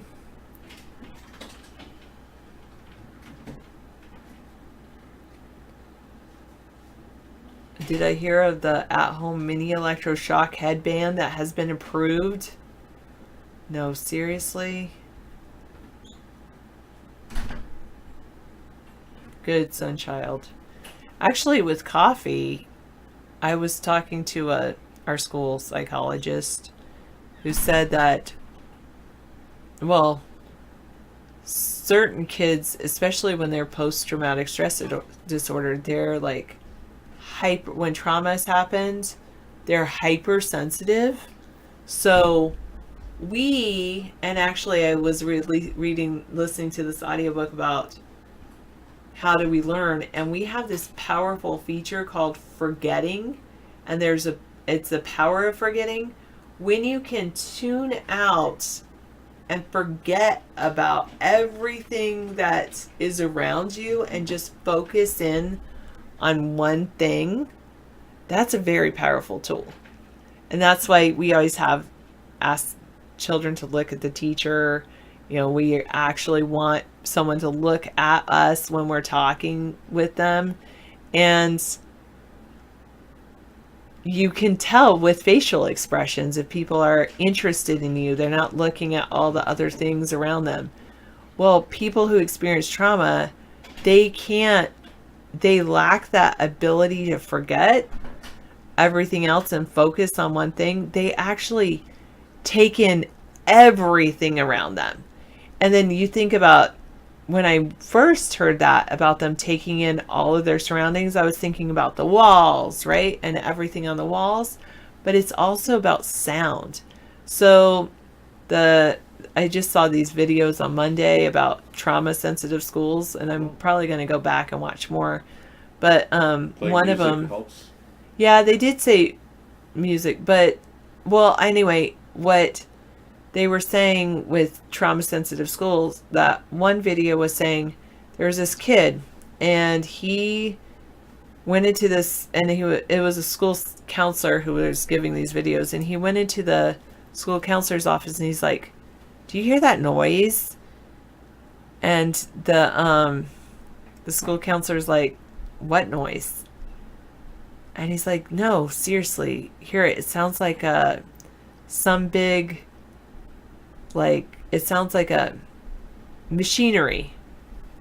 And so the person listened again, and there's this, and he's like, "Oh yeah, they're just spreading some dirt on the grounds." And he's like, "Do you think they're going to hit a gas line like they did over in 7th Street last week?"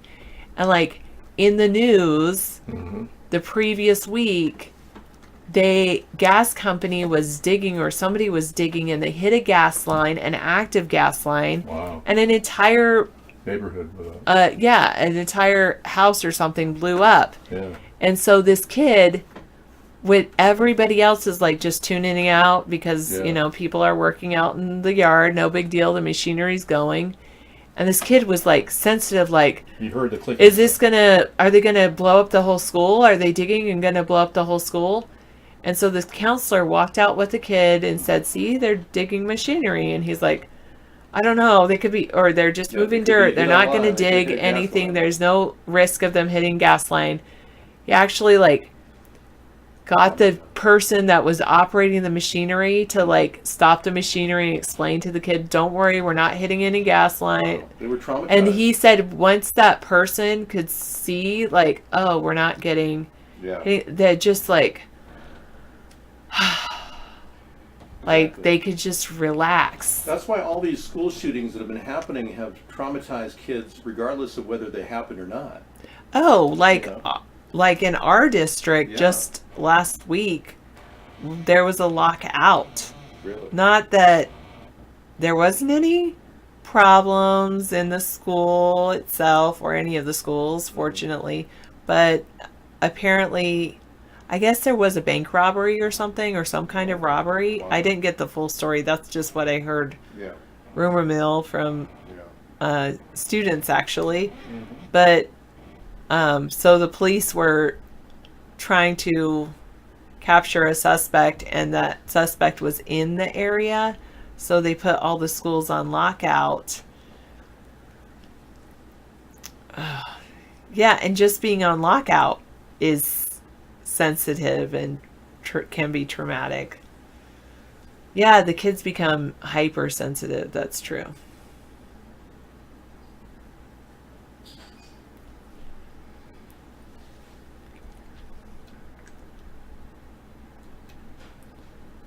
Making eye contact is really tricky in a chat because I should be looking at the chat because I don't have your face to look at. And so I'm trying to look at your words and your words are down here. And so then, but then I like know that you're looking at my face and my face is right here. So it's really an interesting medium to communicate in. Okay. The FDA okays the first medical device to treat ADHD in children. Is this the... Okay. Cool. This is the PTSD therapy? That's good. Oh, wait. This is an electrical device? Yeah, it's stimulate. They're starting to think about this for kids with ADHD. It goes right on the forehead with a Band-Aid. And it supposedly calms them down. It's kind of like a electronic lobotomy, kind of, without the frontal lobotomy. Yeah, it's kind of nice for kids with serious disorders that can't control them with pills. A regimen of pills certainly help a lot of these kids with ADHD. I think it's neurological trauma that leads to autism and ADHD, probably in utero, or maybe as early as the toddler years. Like we heard the terrible case where a woman got $109 million from a vaccine company that created the MMR vaccine, which was contaminated with neuroencephalitis. And her daughter went in talking, a little 15-month-old child, barely talking. And it was like, Mama. And then she comes out drooling, unable to, handle her bodily habits, never going to be functional. She'll be drooling a vegetable her whole life. So the mother needed $109 million just to take care of her child from this vaccine company that had tainted with neuroencephalitis. Anyway, well, I'm glad that you have plans for people who are suffering. If they have ways of dealing with the environmental stress factors. And Yeah, it's just being aware, I guess. Yeah. Helping them relax and Yeah. calming them down and finding out why they're anxious, I guess, and finding out what makes them calm. Yeah, finding out, you can, and finding out what makes them stressed out. Yeah, definitely. What triggers them? Yes. What's Right. the antecedent? What comes before their behavior? Exactly, and that's common with even people. You find a nice environment, and you live in that nice environment, and it's amazing how soothing your world becomes. You can really. That's why some people are joining the Ranger Service. I'd like to offer the Civilian Conservation Corps, the CCC. I want to create the new CCC. So I'm on record with this idea, the first in America. It's not the New Deal. It's the new CCC, Civilian Conservation Corps. And this concept is, I've been hashing it out a couple months now, would really get people working in a nice environment. They could work in the Forest Service. And we would cut our national cost of forestry probably in half and provide more jobs. Yes, there'd be less fat-assed administrators who don't do anything but collect a paycheck. We would lose those guys, yeah. But we would have people picking up the garbage, helping people locate, their loved ones if there's a missing person in the woods. All the things a ranger would do. But a larger group and more eyes to find people. What a better idea. And that'd be like a $30,000 a year job. Something like that. I'm gonna go get something I left outside. Okay. The new CCC, Civilian Conservation Corps, that's my idea for tonight. I try to come to our Friday shows with new ideas whenever I can. But since you don't want to talk about my idea, you can just, look at it instead. I can decorate my idea with color. I can put a nice green mist around it. Yeah. Yeah, well, that's the idea, is to get a lot of young people who are maybe even drifting toward autism and on the spectrum to get a new life and a new job, working in a place that they feel totally at ease with nature. Nature has a natural way of fixing things, and there's a known scientific connection. There was a psychologist called R.D. Laing, who was a neo-Freudian in the same vein that like Carl Jung was a Neo-Freudian. R.D. Laing had a theory that if people lived in a natural environment working with the soil, they would begin to heal mental problems. And it worked. It's amazing. Even homeless people would benefit from gardens in the area right next to a mobile service unit, next to bathrooms and showers and washing machines. I mean, this is common sense, folks. But our leaders don't want to do that because they just want to talk about the poop and how many poop piles there are in San Francisco without putting bathrooms in and fixing the homeless problem. So this would help with that too. We'd have opportunities for people who really did want to work, and have a place to live. Those who didn't, if they didn't like it, we could just ship them right back to the tent city where they could live in a tent. And it's not that difficult to imagine people buying tents for as low as $39. In fact, you could probably get a nice tent for about, I would say, $29. Let's see. Searching Big Five. Tents. 48 items. Sort. By lowest to highest. Okay, so here is a selection of tent stakes that you can buy for a couple bucks. Yeah, that gets you started. Okay, a little lantern for $7.99. That's pretty good. A nice tarp, that would cover you. You could have a little tent for $5.99. We'll give you a tarp. You get gear, aid, field repair kit. Oh, those are good. And they're waterproof. See that? That's like waterproof. Seam grip. You got the sealer for $7.99. $9 for this outstanding $24.99 value. These LED lanterns are a must if you're living in a homeless environment. Yeah, $9.99 for a tarp. There, yeah. Let me see if I haven't found a tent yet. Oh, there's a tent for $25. And if you want to buy the kids something, there's $19.99. We'll get them a little pass-through area. The Igloo Playmate Elite Cooler for only $19.99. And this small pup tent, which mans two. The Columbus Sunridge 8x8. You can fit 3 people in that for only $25 out the door. Yeah, now if you really want something deluxe, you got to go down to the, the top of the line here. The next page over. Sorry to sidetrack the discussion here, but freedom is not cheap. This was the one I was looking at. $149. Your whole family could live out there in the tent. So you're getting $149 will get you a full bedroom tent. You could practically hook that up to a little mini stove. They sell stoves that will actually heat those things. Propane, Mr. Buddy. That's a nice unit. Mr. Buddy will heat one unit, one cylinder will heat that purpose. Really nice and toasty. What's the solution? It'll give you, see how much news I read? I can come up with an article on command. You are amazing.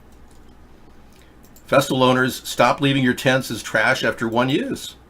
Look, we got free tents, folks, for our tent cities. See, we just, with Misanthropy's amazing linkability, we now have free tents. See how easy that was? Problem solved. Everything is beautiful in its own special way.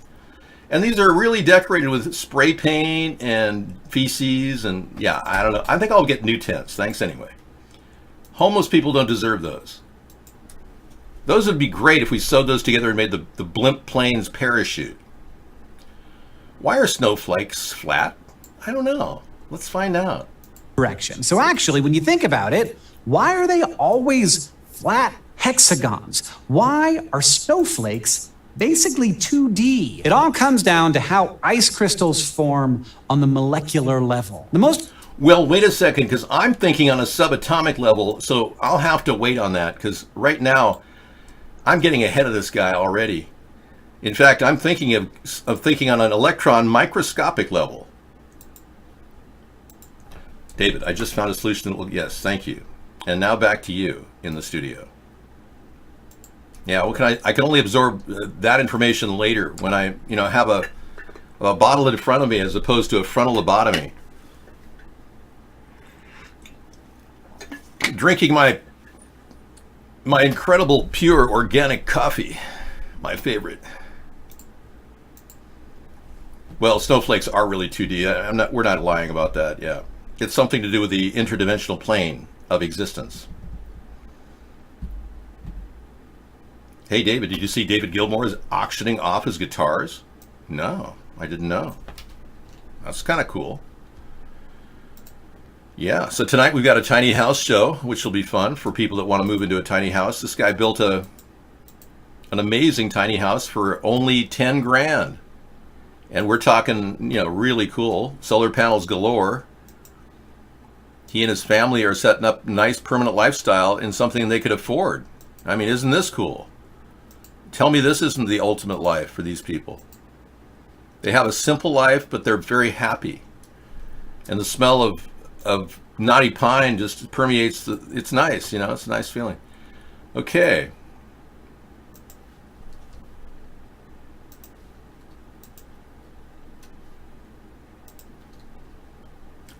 Checking.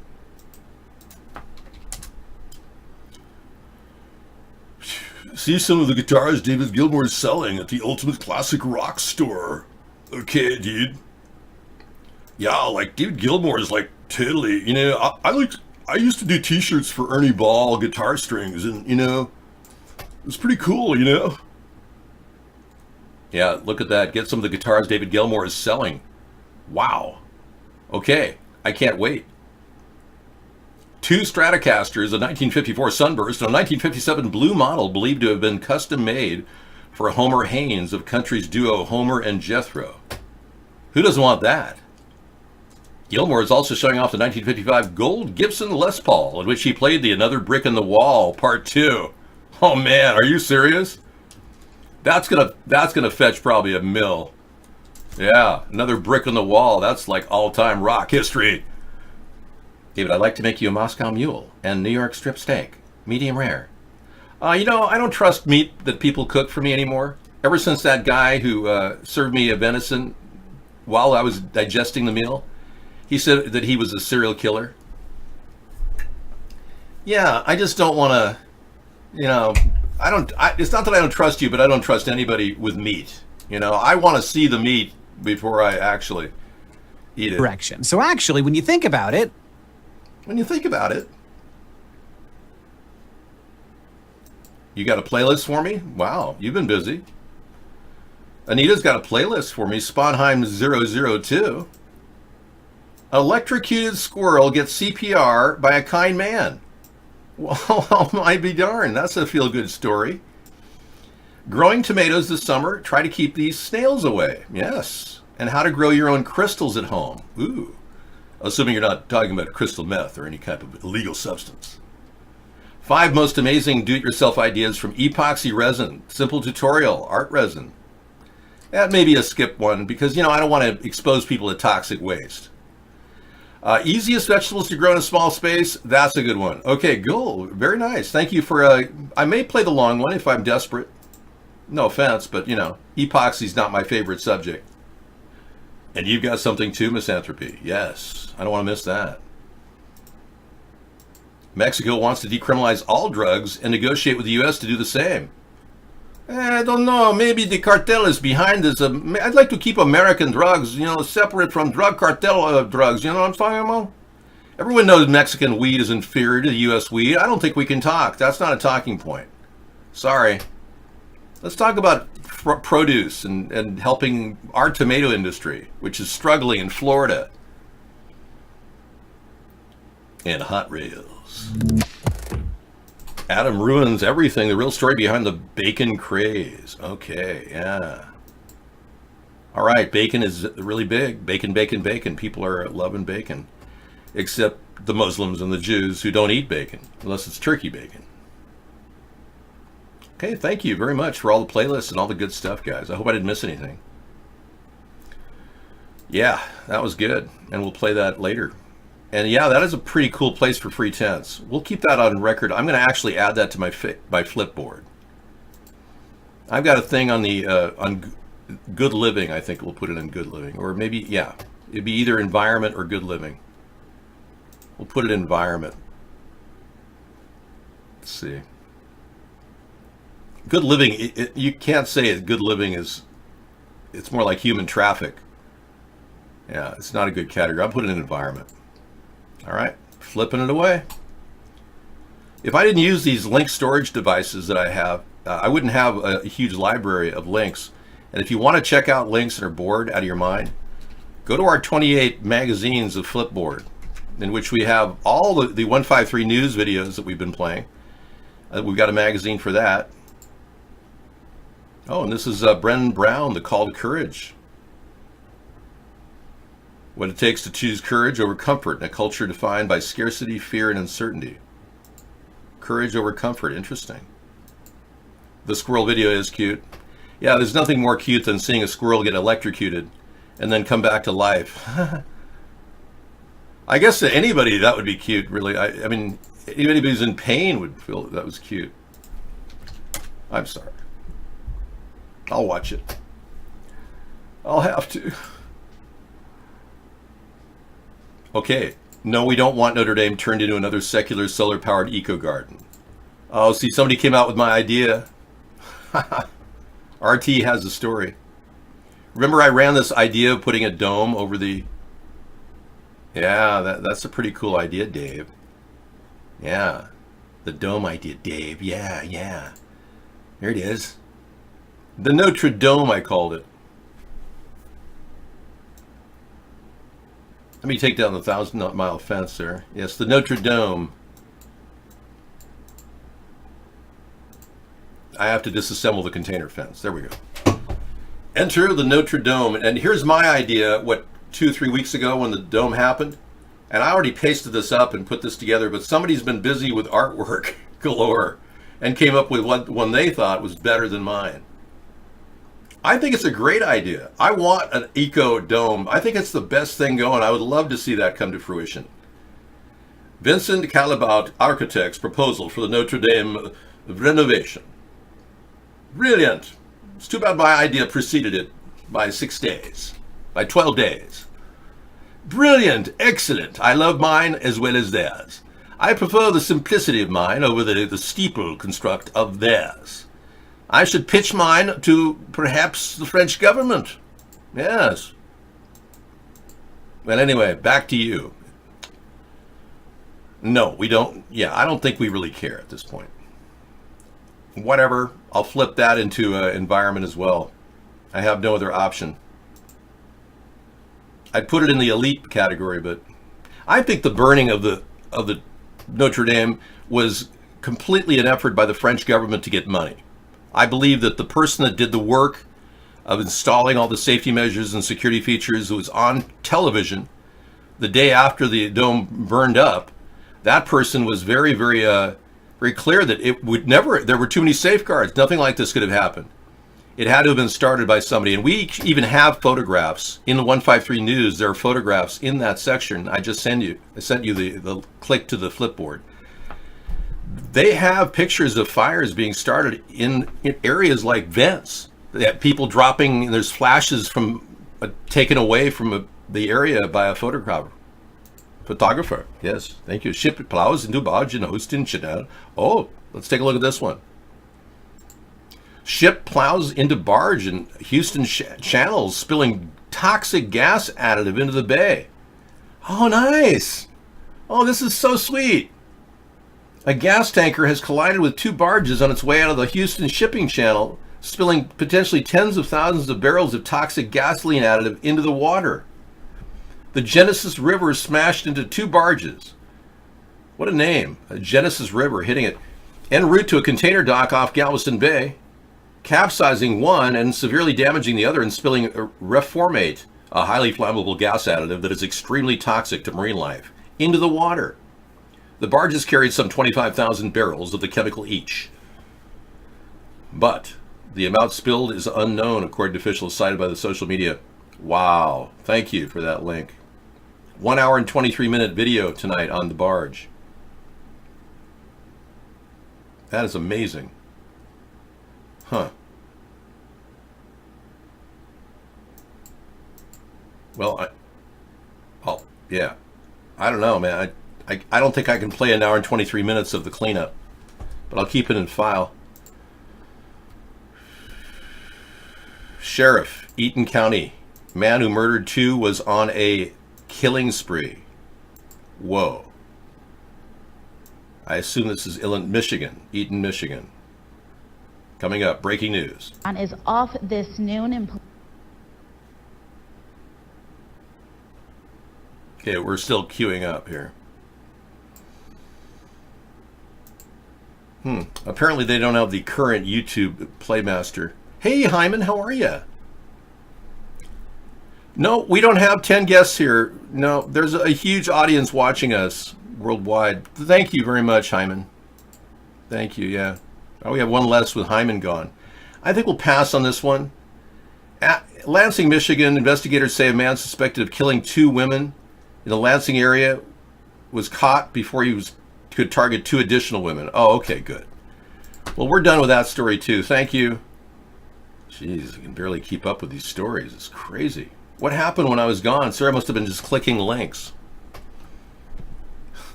An 8th grade high school girl's life after transgender students joined her sport.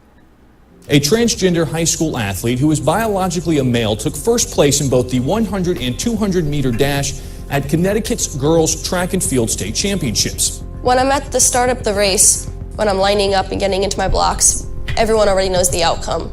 Those 2 athletes are going to come 1 and 2, and everyone knows it.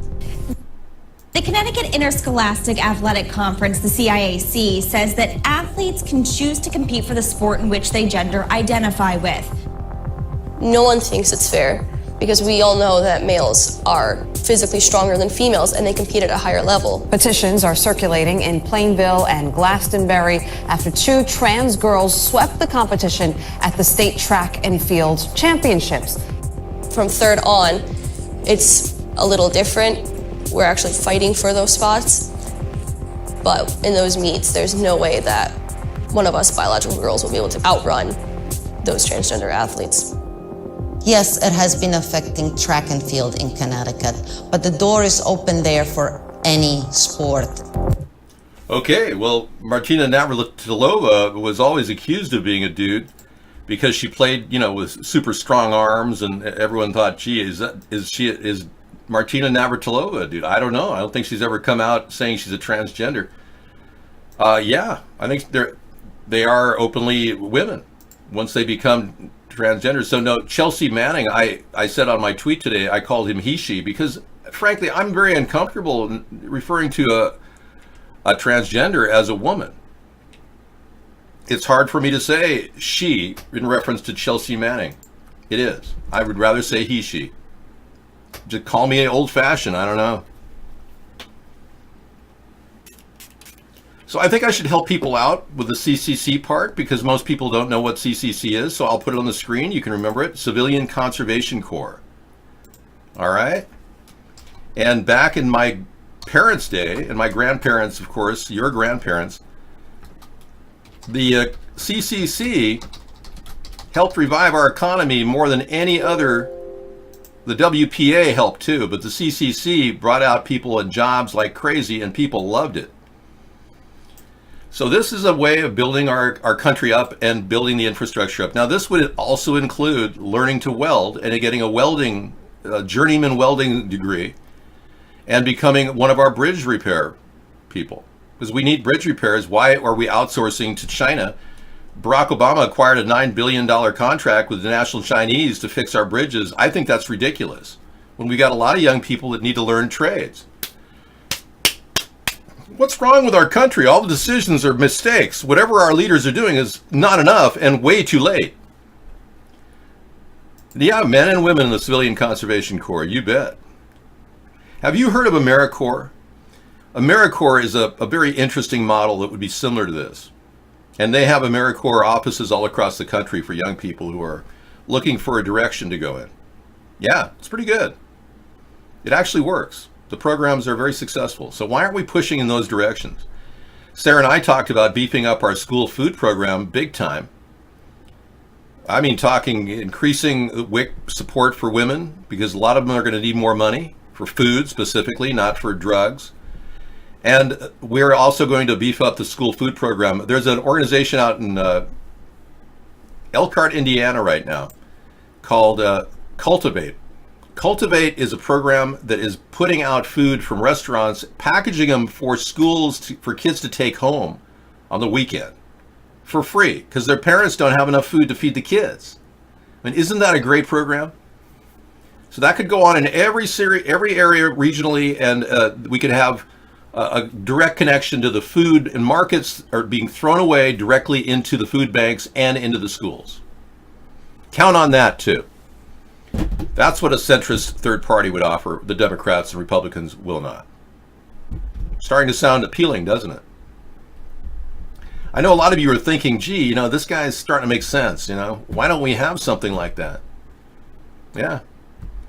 And I think a lot of us have been stuck in the no-go mode with the Democrats, Republicans for so long. We're kind of used to nothing. We're getting used to basically mediocrity, a lack of new ideas from the Democrats, Republicans. It's been going on a long, long time. So it's like we've become addicted to mediocrity instead of coming up with new ideas that make a lot of sense. Now, if any of these ideas financially rob the country of money, we have to pull back because we have a fiscal conservative brake that I'll be utilizing. Yeah, even an economic brake pad is what I'm suggesting. One of my ideas is to slow the economy down at the government level, but increase the private sector's funding.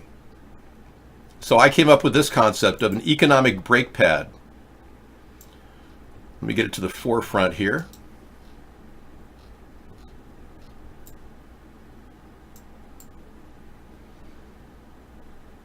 Okay, I'm going to move this.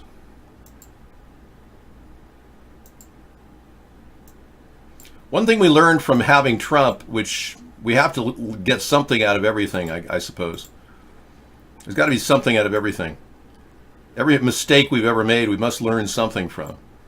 But a pay-as-you-go plan like an economic brake pad would actually help the country. We know that the country can shut down at any time from underfunding, and partial shutdowns occurred twice under Trump already. And we found that the government doesn't seem to affect the economy that much when they do that, except for movement from airport to airport where we need TSA workers to fill those jobs. Otherwise, we have big backups in our airports. So I have a simple plan to fund the Coast Guard with the National Guard funding, which seems like a no-brainer, and make sure that the Coast Guard and National Guard are fully funded, and then give them a job of simply taking over the TSA position in plain clothes at every single TSA location. We just fill in with conservation, with people in the Coast Guard or National Guard. And their jobs could be similar. We give everybody at the TSA basically an unpaid furlough. They call it a vacation. Same with government employees at every level, at every single branch of the government. We then shut down the structure of overpayment that we're spending tons of money on people sitting around doing nothing at the FAA, USDA, FDA, EPA, CDC, you name it, USDA. They sit around and do nothing. I know, I've talked to them. They have nothing to say. I'm the first person to call in like 6 weeks or something, and I talk to them. So my position is that this economic brake pad will actually help our country focus the funds necessary to solve problems instead of pay fat cats to sit there and get fatter in their chair with eating their bonbons, enjoying their pocket porn under the desk while they're, you know, hey man, I only make $150,000 a year, man. I gotta have something to do, you know. Pocket porn, yeah. Dr. Colostomy, speaking of people who work their ass off, yeah.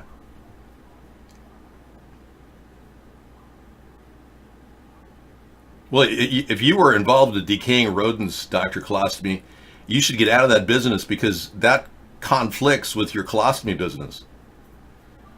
I can only imagine if you cross-contaminate your colostomies with your dead rodents. We have a person in the room suffering from E. coli contamination right now. She's battling it with antibiotics, so that's not a funny thing. Oregon coast heat wave. Oh, and uncollected pollen? Bees? Really? Thanks for your input. So we got a tiny house show coming up at the top of the hour. That'll be fun. We'll get right into that as our first video. Living off the grid is not such a bad idea. You know, some people, this guy paid $10,000 for this amazing tiny house that he built himself with his own hard work and his wife's help. Oh, sorry. I can imagine it was a lot of work to build that. Oregon coast heat wave. Let's take a look.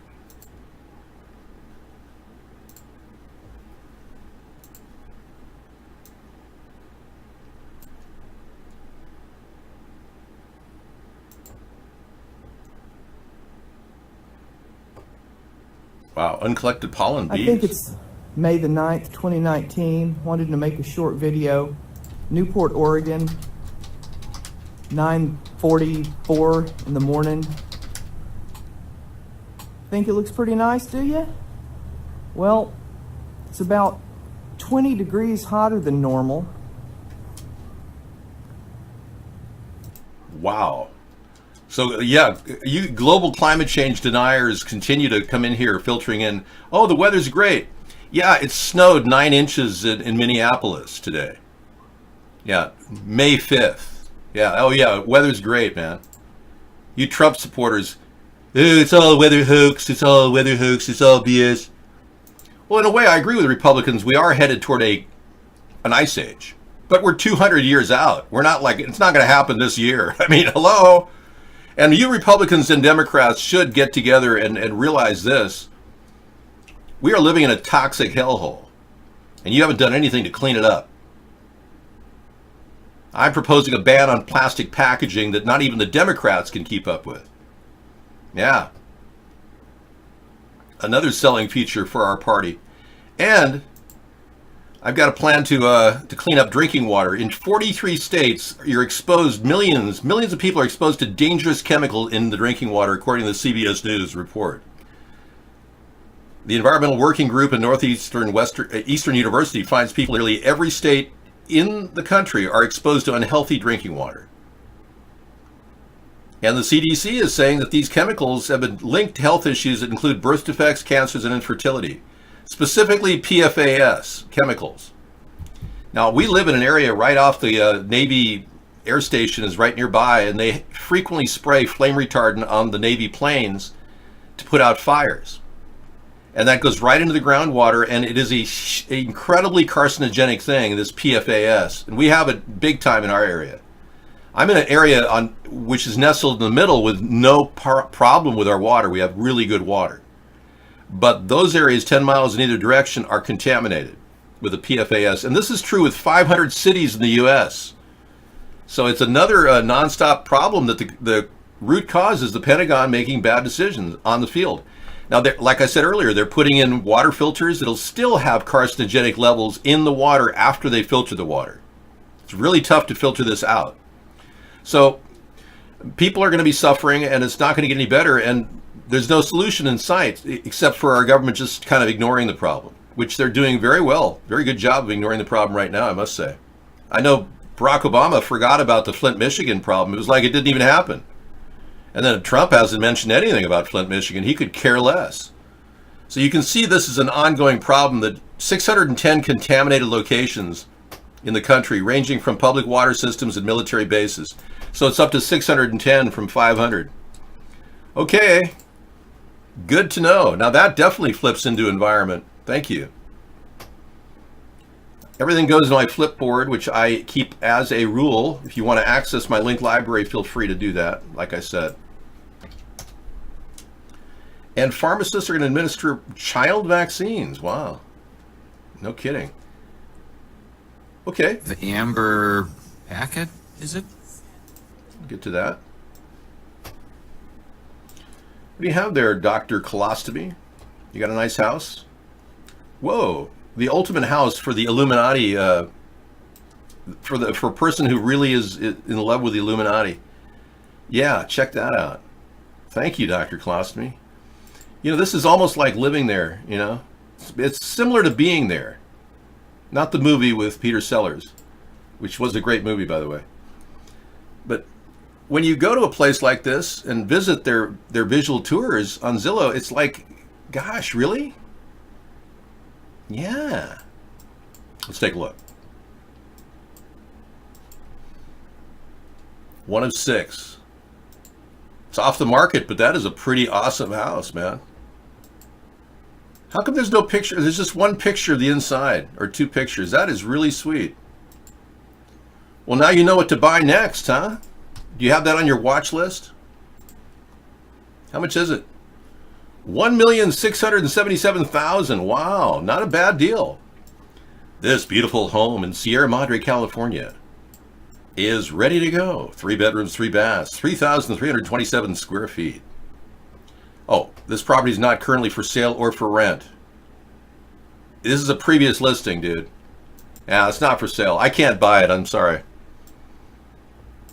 Yeah, and here I was going to spend $1.6 million on that in my wildest dream world. Seattle School District wants teachers to bless Muslims during Ramadan. Well, there you go. Look at those libtards in California. Hey, Hare, how you doing, man? Hare today, gone tomorrow. He comes in our show, this guy named Hare. Beautiful hair, long shining hair. Yeah, buddy. Seattle School District wants teachers to bless people during Ramadan. Oh, isn't that special? You can imagine how substitute teachers over there are handling that. I'm not going to bless those people. The full-time teachers have to do it. A school district in Seattle has sent out a letter asking teachers to bless its Muslim students in Arabic during the month of Ramadan and give them preferential treatment, such as obtaining dispensations for classes and exams. Maybe let them cheat a few times while you're at it. Hey, here's a cute story. I just go one to the other. It's just endless. The newborn giraffe at Seattle's Woodland Park Zoo recently got a pair of custom-made therapeutic shoes. Not long after he came into the world, zoo staff learned that he's affected by a condition called hyperextended fetlocks, which affects the alignment of his back feet. Hyperextended fetlocks. Well, you know, I never knew that. I don't think I'll ever remember that either. It is interesting, though. Yeah, it would have been nice if you could have held your seances there, and your black masses and your Tom Cruise-esque experiences with, sure. New Parkland connection. Panicked STEM school students fled to brewery where a former teacher connected to the Parkland shooting knew how to help. That's so funny. They're connecting all these false flags that act like, oh yeah, like the same woman, Christine Lenoinen, was in 3 separate false flags. She's a paid crisis actor. They keep telling us, oh, these terrorist acts are happening, but no one's seen any proof at all. Oh my gosh, the bartender of the Rock Bottom restaurant and brewery in Highlands Ranch worked with the general manager, other staff to keep students safe during the shooting. Wow. Everyone was really, and his previous training at the previous shooting that he was at was more than enough to give him extra help. Ugh. Gee, this isn't even a story. This is retardation. In reality, you're watching America's Third Party. Boom. Yeah. Cutting edge, interactive, virtual chat. Whew. Okay, so I'm going to give you a little bit of song. We got a little song to play you. I haven't played this in a while. I get monetization on every other song I play, so let me just play the song I made in 2 minutes on a program called Magix.com, M-A-G-I-X. Great program if you ever try it. It's fun. It's free, too.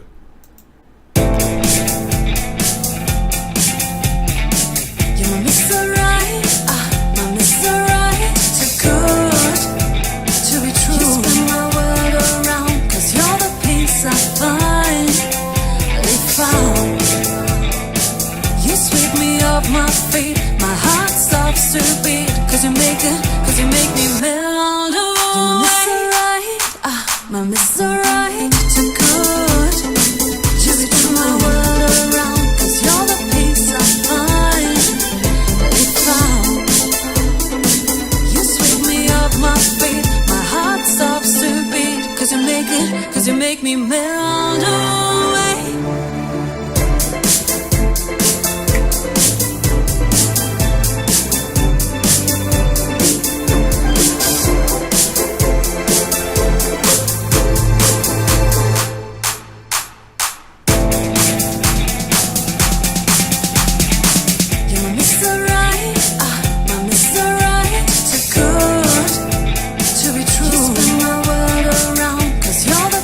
I find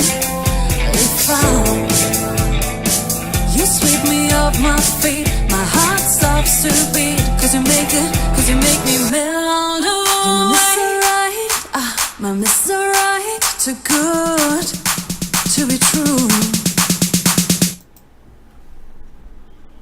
All right, we got the Mr. Right song in the bag. Thank you. It's always good to have the ability to play some music that won't hit me with monetization. Well, you like my hair? Yeah.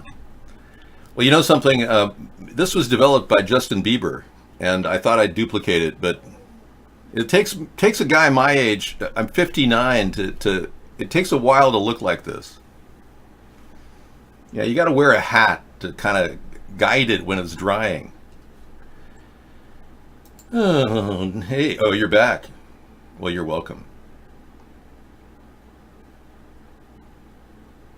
Good. You came out of the show without being in the show. You had something to do with your neighbor. You helped complete your neighbor's tasks and your obligation.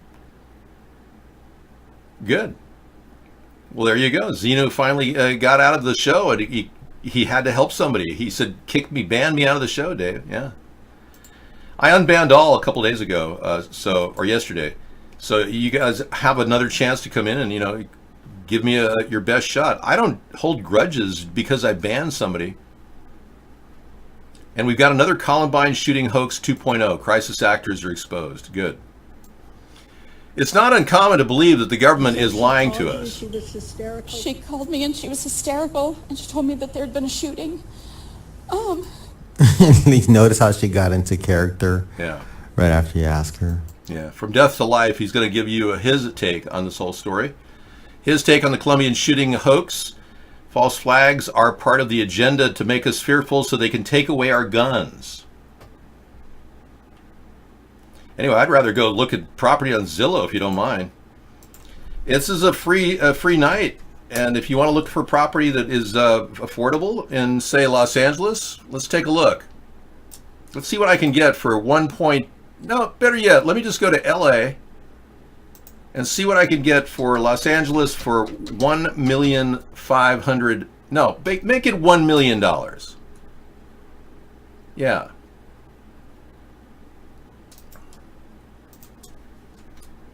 Not that I'm buying, it's just that, it's fun to look, you know what I'm talking about? And then we'll take it from, say, 800,000. See what kind of things are out there. You're Mr. Lonely, yeah. I'm Mr. Blue. I'm not in it, no. I'm not in the remakes. Matrix reboot is not, no. No, I'm not going to be in it. Nope, not going to happen. Look at all those houses they can't sell. Well, let me put it at 4 beds because that'll define it. Better yet, I want to have 6 beds. I want the biggest house I can find. Okay, I want to go up here in Pasadena. Old lady from Pasadena. Here's $990,000, 6-bedroom house. It looks like a tract home, but it's a nice tract home. Beautiful tile roofs. Don't you love that about LA? I'm on it, man. Whoa, nice. Beautiful rooms. Wow, big, majestic. Oh my gosh, everything. Kitchen galore. Of course, this old tiling needs to be upgraded to quartz, of course. But, they did a pretty good job with it. Look, though, that white tile really dresses up even after an old house. That's a smart way to do it. Yeah, if you got tiling in an old house, that's a perfect laundry room. Wow. Laundry room heaven. This has got 6 bedrooms, folks. We're looking at big houses here. Backyards, nice. Garden bathtub with jets. Beautiful. Secondary large shower, walk-in closet, master bedroom, den. Master bedroom, second master bedroom. This is like loaded. There must be 5 or 6 bathrooms in this thing. Look at the backyard. Beautiful. Hey, you can really get lost back there. Okay, next. That was $990,000. Let's look at this little puppy. 6 bedrooms, 3 baths with an overview. Okay. Let her rip. Nice, beautiful vista views. Yeah, very nice. I don't know if that's your view, but that looks pretty cool. Nice hardwood floors. Big, expansive, open format kitchen. 2 kitchens, it seems. Wow. It's like got 2 living areas. Oh my gosh. Possible lease and sublet. Whoa. Yeah, it's set up for profit. You can actually make money on this and meet cool people and sit in your hot tub with. You look at that big, huge hot tub. Wow. Backyard looks nice. Okay, now I want to get a house with a pool. Yeah, let me see if I can do that. Pool. Here we go. Oh, wow! Only a couple houses in the $1 million range. 800 million. Only a couple houses. East LA. You get a pool over here, man. Oh man! Oh, this is better. This is in LA, proper. 8 bedroom, 4 bath. Check this out. Yeah, this is pretty cool. Beautiful quartz. Oh man, that's a deluxe kitchen. You're getting value here. Beautiful. That's really nice wood flooring. Sculpted kitchen. That is beautiful, and it's got a little decorative kind of yeah, it's kind of like a storybook kind of look. Hansel and Gretel. Got a big backyard. I mean, obviously, yeah. I don't know if that's shower spa. Nice. See how cheap this is to just look at this? I didn't have to spend any money on it. I can practically live there. Yes, you should buy. Don't rent. But this is even more cost effective. Look at that sports room up there at the top of the stairs. That's pretty cool. Man, this is one big house. Oh my gosh. Whoa. See, these are the parameters you want to buy when you're looking for a house. Really a lot of room. It's this place right here, in case you're looking.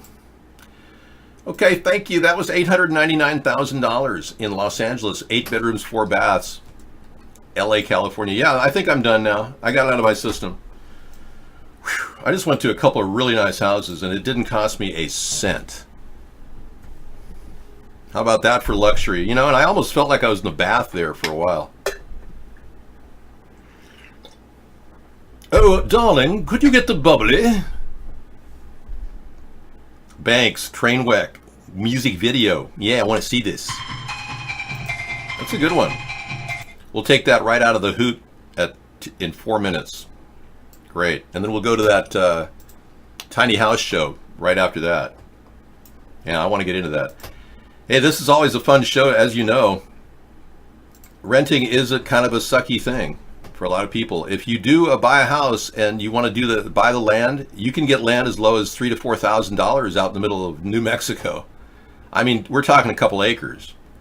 And you can put a tiny house out there and live off the grid. So the idea of getting a 30-year mortgage is a satchel that you may not want to carry for 30 years. A lot of people are beginning to think, well, I just cash out and not live so deep in debt and, not have to make payments.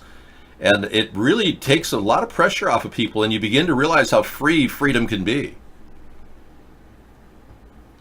If you own your own house, you can sell your house and move. Right. Well, and the thing is, owning and buying and selling, flipping houses, if you're going to do that, you really should get one place and call it your permanent place, and then take a portion of your profits, and then buy something, a real fixer-upper. Because we've looked at fixer-uppers on the East Coast as low as $30,000 that you could get in on right now, and I'm talking beautiful houses with full access to the internet, electric, sewer, or septic. 30 grand. For real. Check North Carolina has a few places like that. Virginia, Maryland, Delaware. Yeah, for real. So don't think for a second you're trapped in a 30-year note in some city. Of course, you have to find work, though. That's the thing. Thank you. Well, my parents were trapped in a life where they couldn't get out of debt in Los Angeles. And my father and I kind of worked out a plan for them to actually get free and clear of debt in a certain period of time. And part of that was to sell. And had they not sold, the value of that house would have tripled. But that time period my parents were in, they really couldn't afford to live there and even make big payments on their home loan because they were getting on in years and it was really hitting them financially. The sickness that hits you when you get old really carves into your assets. So they made a move up here and they got free and clear of all debt up here. And I think one of my favorite times in life was to see my father toward the end of his life, feel completely out of debt completely. And I'm talking no notes, no mortgages, nothing.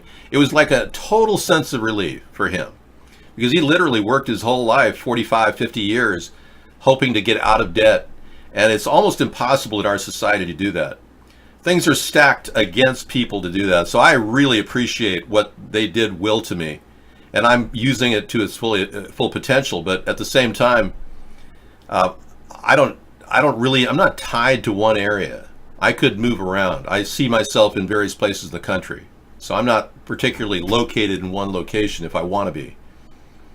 All right, I'm out of here. Thank you for coming in and talking, or letting me talk, rather.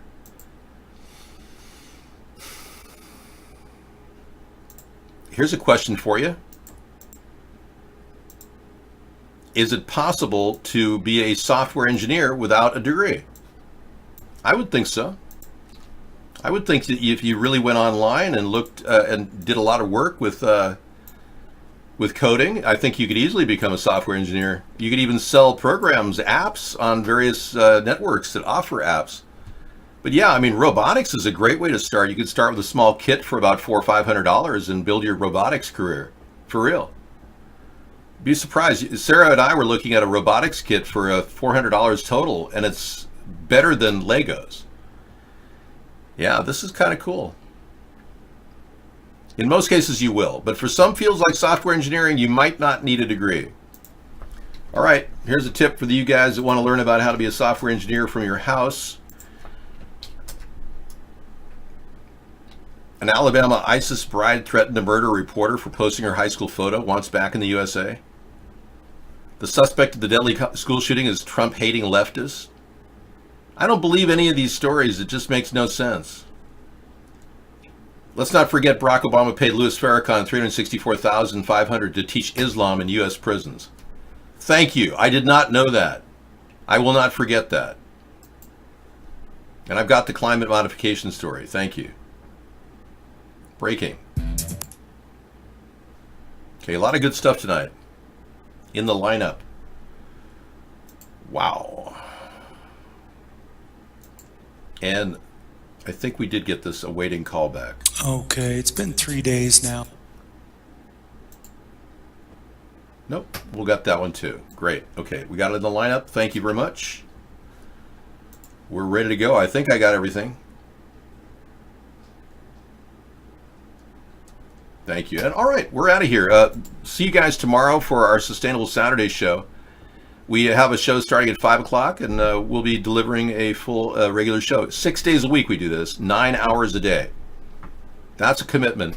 No money, no pay. You're welcome to donate. We did get a donation yesterday from Uncle Lester. Yes, thank you. Appreciate it. All right, we'll see you later. I'm out of here. I think a night cuddling with Sarah, Netflix, something like that.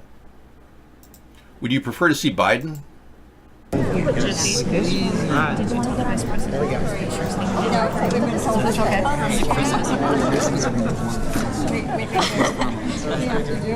right hand down. Here's the official.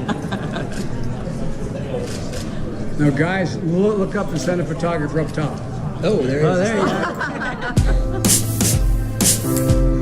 America is ready for a change. A third party is the change we need. Accountability in government, term limits for Congress, media verification, and a fresh approach to fixing our environment. We need a new direction for our nation. Join us in the middle of the political spectrum for our nightly commentary and discussion at America's Third Party.